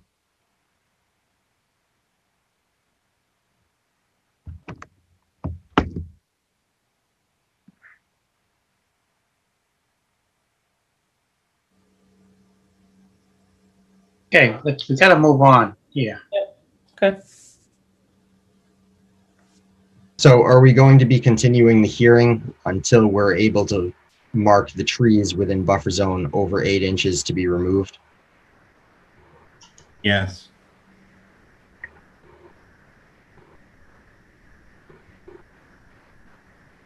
Guess that's where we're at.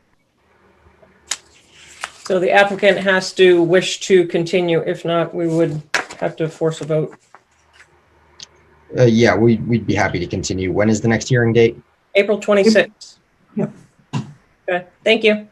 Thank you. Thanks, Tim.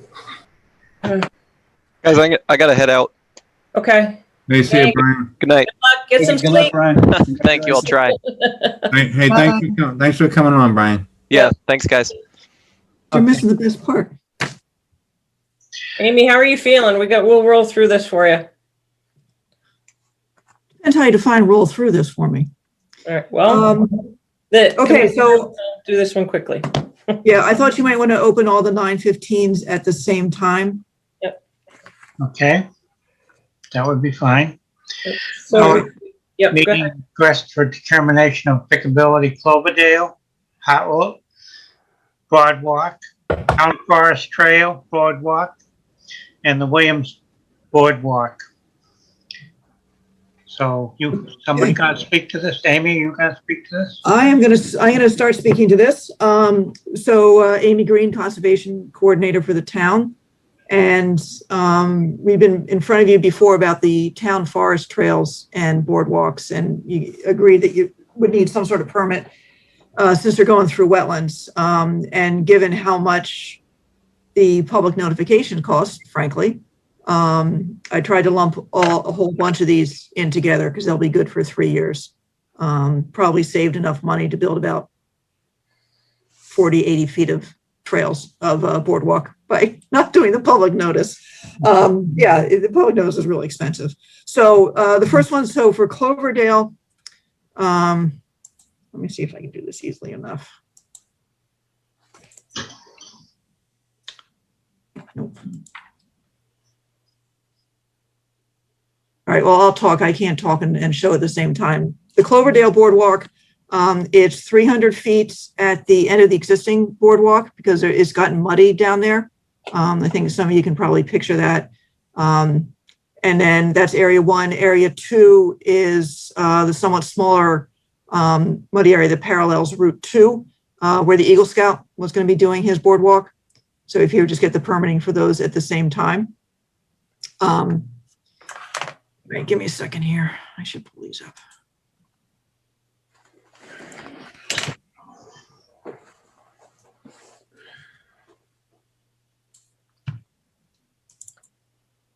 Jim, you do have some other people in the galley. I don't know if anybody wants to speak to any of these. I think she's got to go through perhaps either how we have town forest trails and then we'll let people speak. Williams Boardwalk.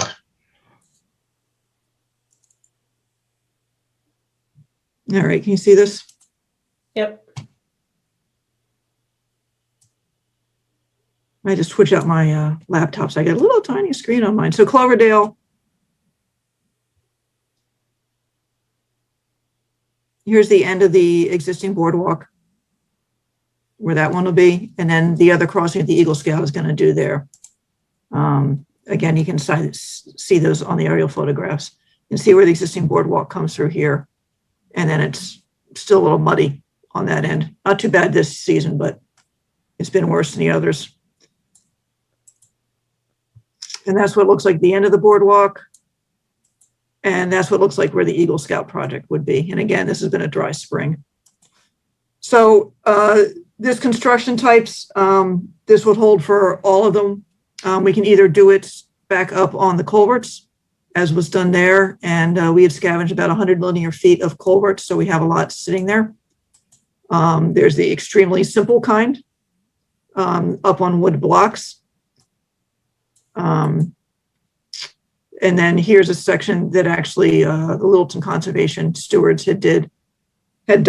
We can either do a boardwalk potentially just sort of on the blocks, a boardwalk up on the pipes, or a boardwalk actually on helical piers, which we are not proposing because that gets a little expensive and a little technical. Which lasts longer, the plastic pipe or the lumber? I would assume the plastic pipe would probably last longer. It's a little more difficult to do. It also raises it up higher, so you have more to worry about for stepping back down to grade. So it just kind of depends on what kind of situation you're in there in terms of rocks and stuff. So did you have any questions about Cloverdale? And then I can show the other ones. No. Looks good. I think I'm gonna have to redo this every time.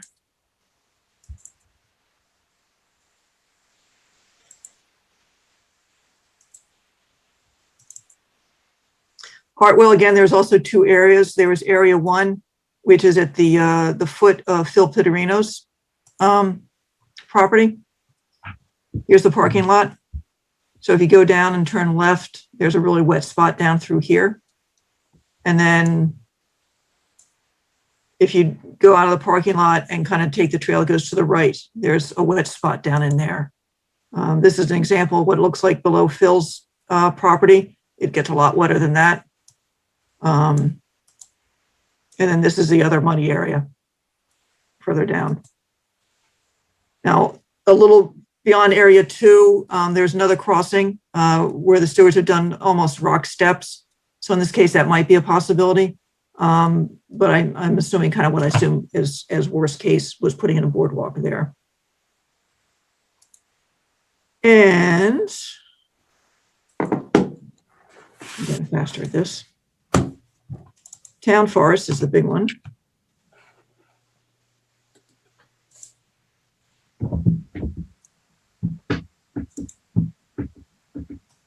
Okay, town forest, there are several crossings. There's 5 of them, which I don't have in front of me right now.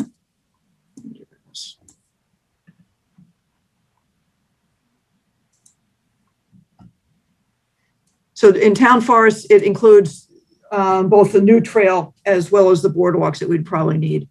Crossing 1, which is down near Harwood Avenue.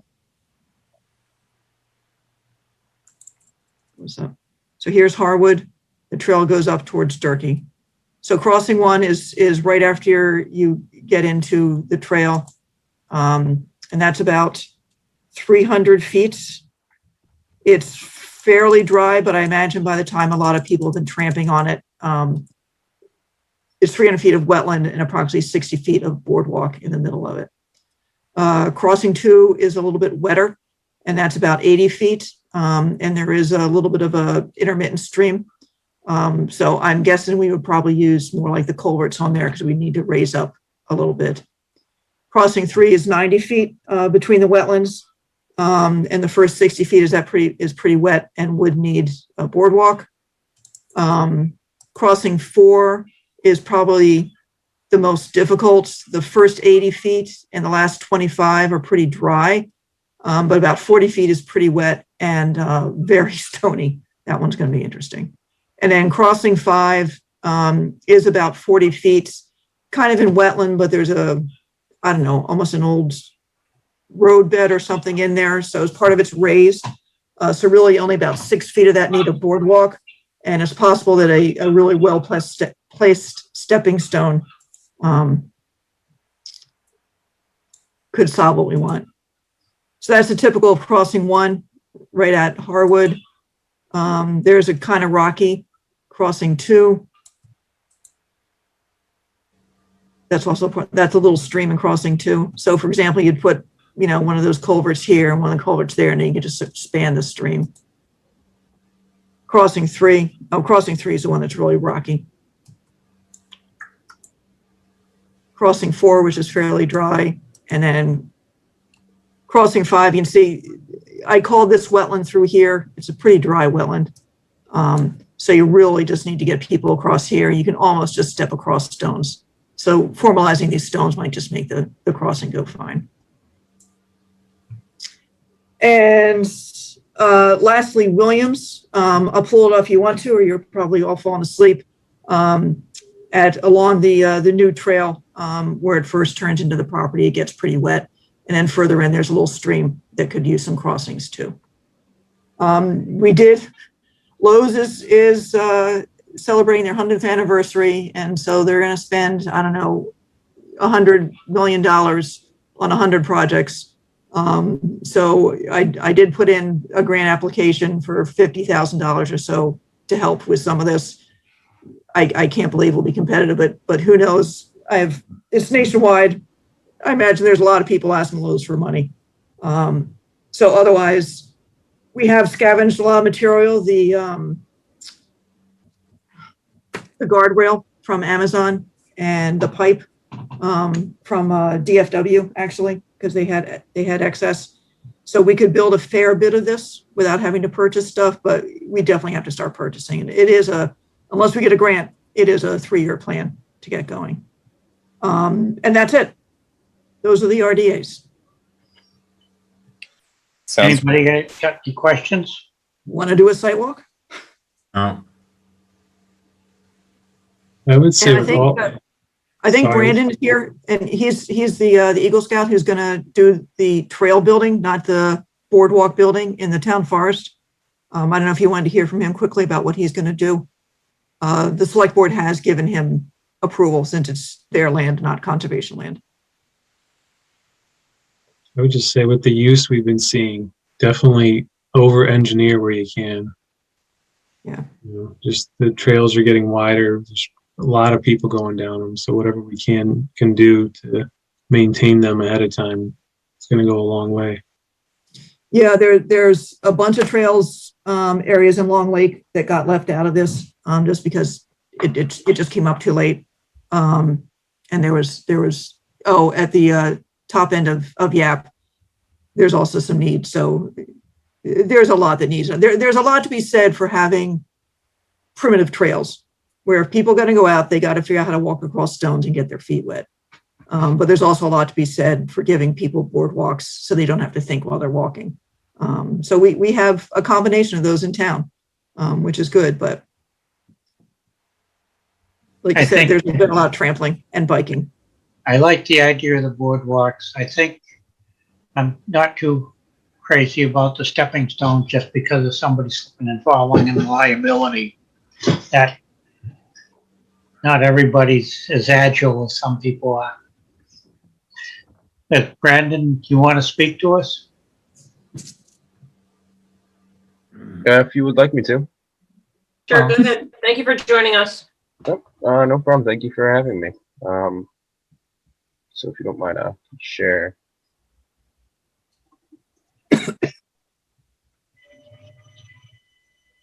Can everybody see this? Yep. All right, so I'm sorry. They've been shown, but this is the map here that I received from the screen. So my name is Brandon Lavoy. So yeah, I'm the Life Scout with Troop 20 Littleton, and this project came up to me a little bit earlier this year. And Miss Green said she wanted they've been looking to build a trail through the town forest for a while. And she got me in contact with Mr. O'Neill, Mr. Finlay, so I'm working with them as well to basically clear a trail starting at the Harwood Avenue Trail entrance and ending at Turkey Farm Estates. So what I plan on doing is cutting the initial trail with the scouts, no building boardwalks, no, just cutting the trail initial 4 to 6 feet wide, moving anything out of the way, clearing brush, and skirting around the wetlands, and a marked trail around where this blue line is in the air. And again, this is from a month or two ago, so it might be updated. But is keeping it as high ground as possible, and trying to stay out of the protected land and create a nice trail. A couple more pictures. Let me just.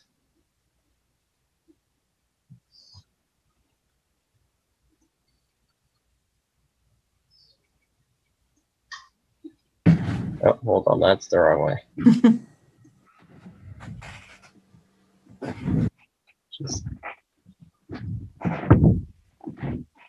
There we go. This is some, that's what I said, the easy trail clearing. There's a lot of fallen down trees. We've done a couple of site walks now. And I mean, this is kind of what it looks like. It's nothing major. No trees are going to be chopped down. Anything that's going to be chainsaw or possibly will be, trained adults by course and following Boy Scouts of America guidelines along with conservation guidelines. Going to be all falling down things that we're chopping up. We're not chopping trees down. Might have to put a leash on my dad to keep that from happening, but. Now, do you, in clearing the trail, do you put the trees next to the trail? Or are you just going to move them to the side? I've had many conversations with Miss Green, Mr. O'Neill, Mr. Finlay, and they said they'd prefer for trail maintenance actually to move them and clear them and spread them out into the forest next to it, because if we line the trails, it'll be harder to cut back the brush and keep it maintained. I agree. I love trails that are lined like that, but Mr. O'Neill has a few tools that he likes to use that make it easier to maintain the trails, and definitely it's good to do what the trustees prefer. Definitely. Yeah, he said he has a brush mower, and it's a lot easier when you can just take it, go along the edge of the trail, and I agree. So.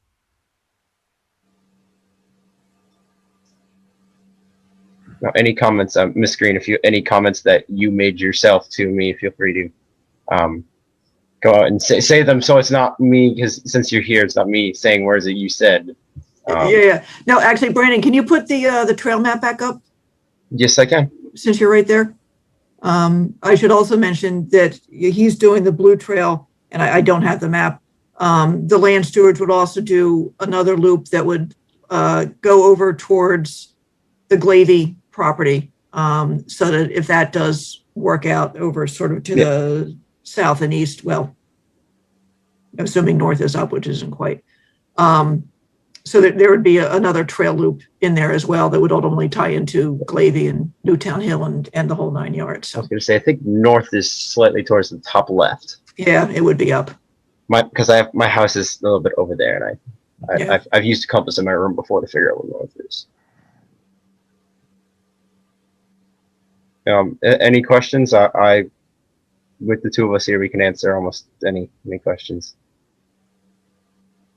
Sounds like a great undertaking. I memean, this is huge. Is there a proposed schedule for it, Brandon? Yeah, I've yet to. I have to go through follow the process for scouting, which I had to create this proposal, my project proposal, which I submitted for the agenda. I just figured I wouldn't bore you guys reading through that. I have to go through that before I can really start project planning. So I've given tentative. I'd like to start at least thinking about the groundbreaking by the end of this month. Planning, which after this meeting I should be able to. And then I want to be done, the heavy lifting and working by September. Obviously, there's going to be submitting paperwork for approval and getting it done, but the main physical work I want to try and do as early in the summer as possible.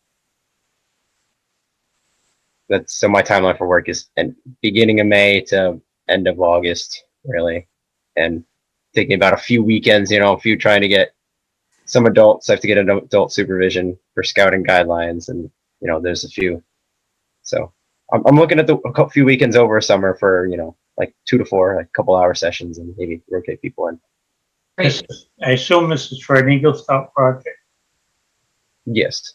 Then you'll need to file some paperwork with us, I believe, to get credit for it.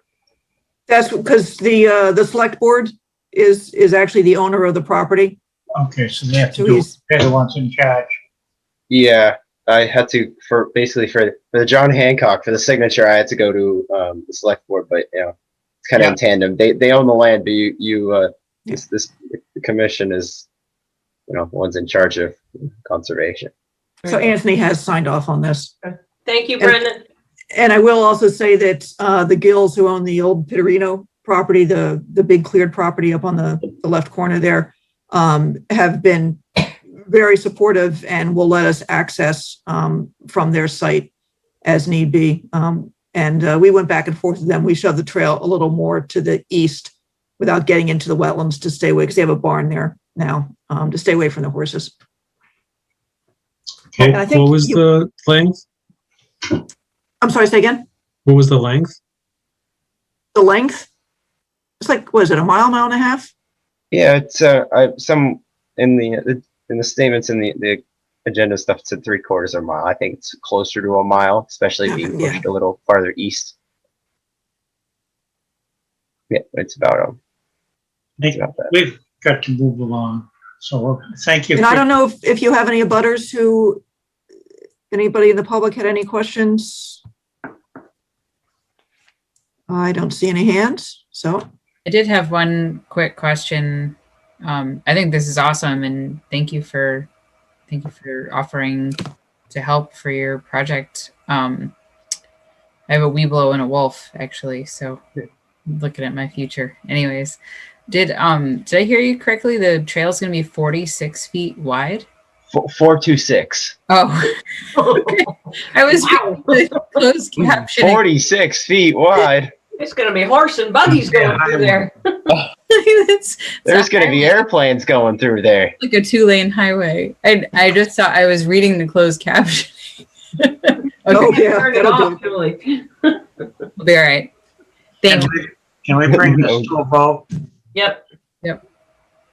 So I'll make a motion that we issue a -3 determination for the Cloverdale Boardwalk project, the Hartwell Boardwalk project, the town forests, trails and boardwalks, and the Williams Boardwalk projects. Do I hear a second? Second. Carl, do your thing. Carl Melberg, aye. Sarah Seward, Sarah Seward, aye. James Pickard, James Fickett, aye. Andrew Samarco, Andrew Smarco, aye. Julie Rupp, Julie Rupp, aye. Cal Maxfield. Tom Maxfield, aye. Guess it's unanimous, right, Carl? Unanimous minus Brian. Okay. Need to go on to the next public hearing, notice of intent 119 to 145 to Hadawan Road, U33-20 and U3310. SDP file number 204, 9 check Phragmites management. So we haven't got a DEP number yet, Amy? No DEP number yet. So good evening, Amy Green again, Conservation Coordinator. This project is a result of the Municipal Vulnerability Program grant that we got to purchase the Browns property. And that entire purchase was based on this being a nature-based solution. And to quote, in a vulnerable watershed that will promote biodiversity, provide habitat restoration, among other things. And a key part of that grant and getting awarded the grant was this project initiative to address the Phragmites, which is occurring down there. And I think you probably all know where the site is at sort of the south end of Long Pond. And this area in here is where the Phragmites is.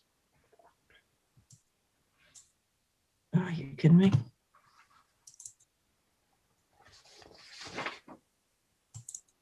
You still see that now?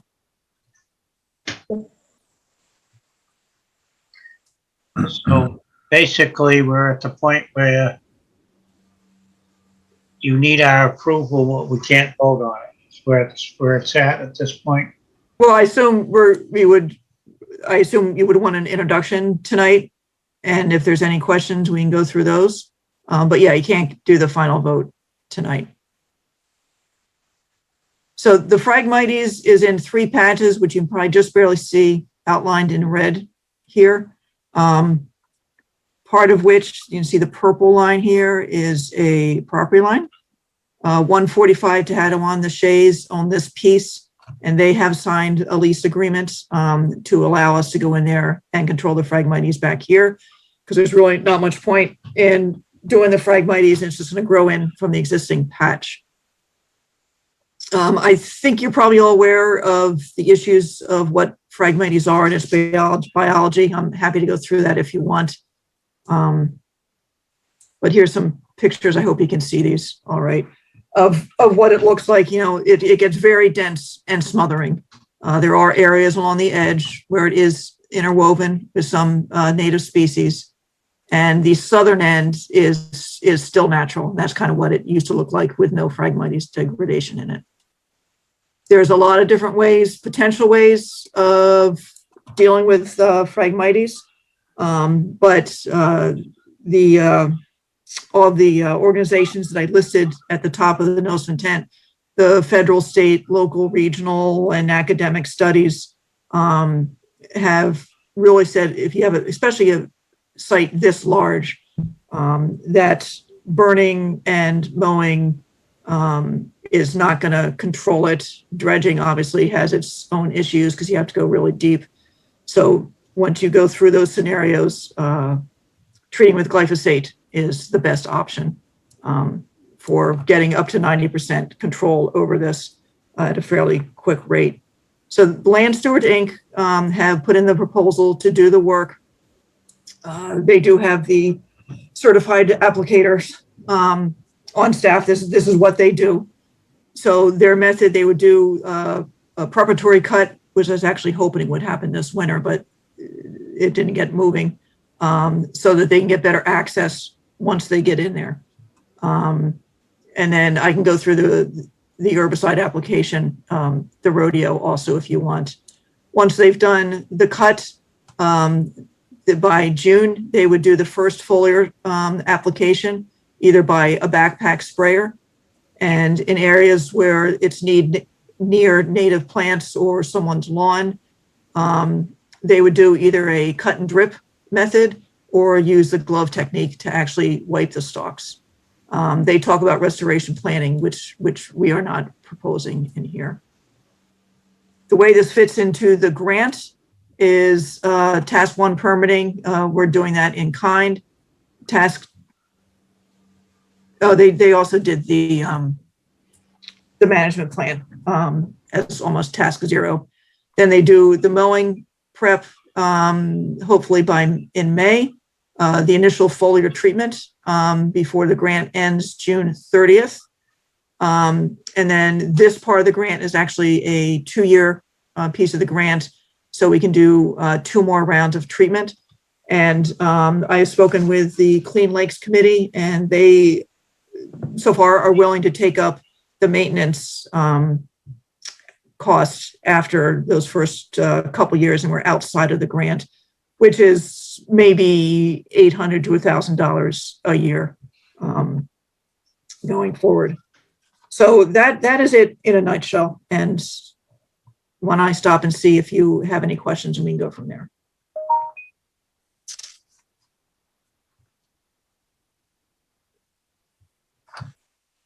No questions. Sounds good. What's the schedule for, so it looks like if the Clean Lakes Committee is going to take it on, I know Phragmites is a bear to deal with.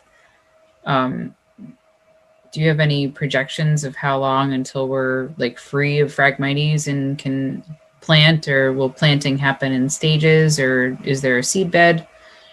Like, I assume there is an outrageous seed bed in there because it's a pretty rich, diverse wetland above and below it.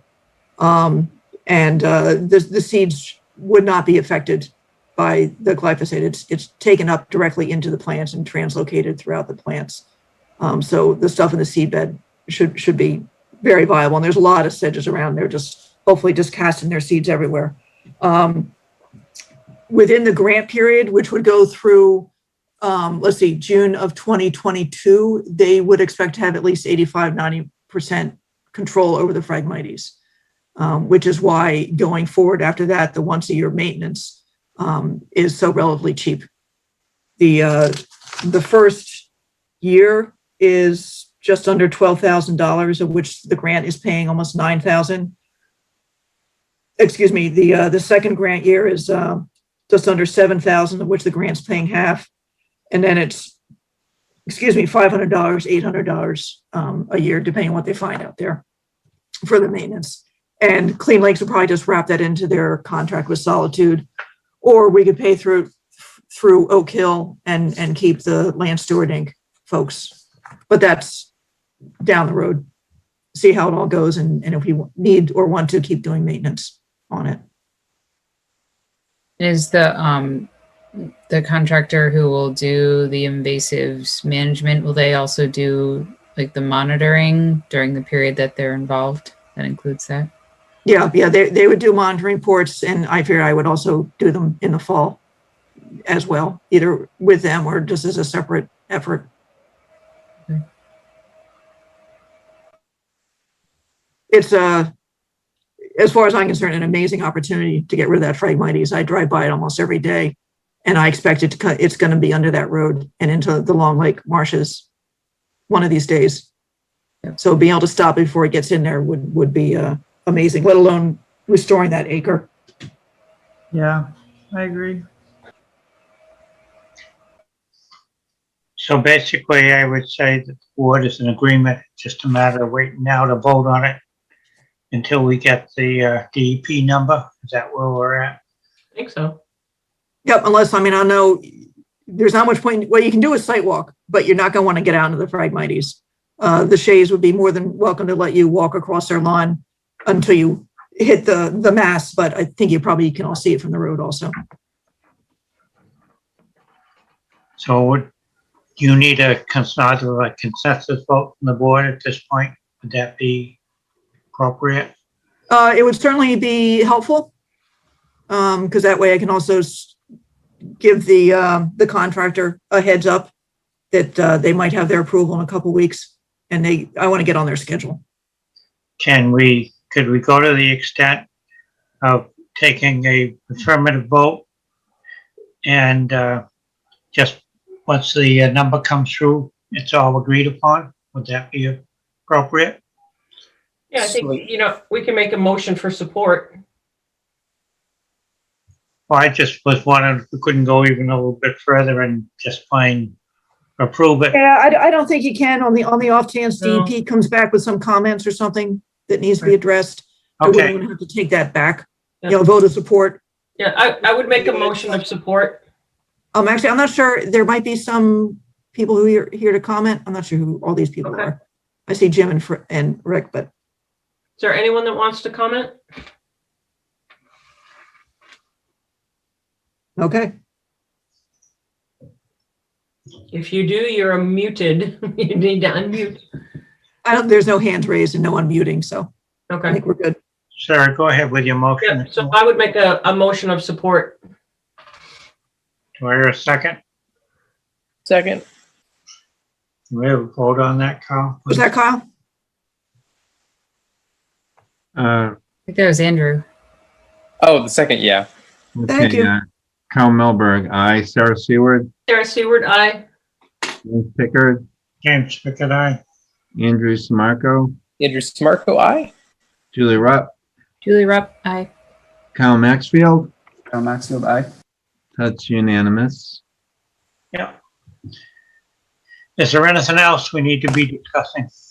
I would just like to ask if looking at some of the next meetings where we know we're going to get busy, if we want to start at 7 or still stay at the 7:30, just throwing it out. Well, we've got one new filing unless there's something in the office tomorrow, and they actually want to come in on the late side. Imagine that, because they're traveling. Not too much actually got continued here. So we got 10 Sarah Indian Way, 5 Cottage, 16. Yeah, actually all these people are coming back. What am I saying? Right, yeah, so the ones that have been, yeah, I think it's going to be busy. I can't do 7. I can't either. If I can come 8, I'll do that. I'm a year. 7:30 it is. Okay. Yeah, sorry. Do I have a motion to adjourn? So moved.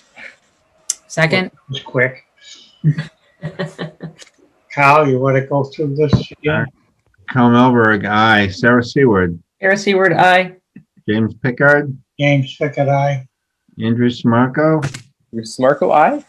Julie Rupp, Julie Rupp, aye. Kyle Maxfield. Aye. That's unanimous. All right. Thank you and good night. Good night, everybody. Aye. Good night.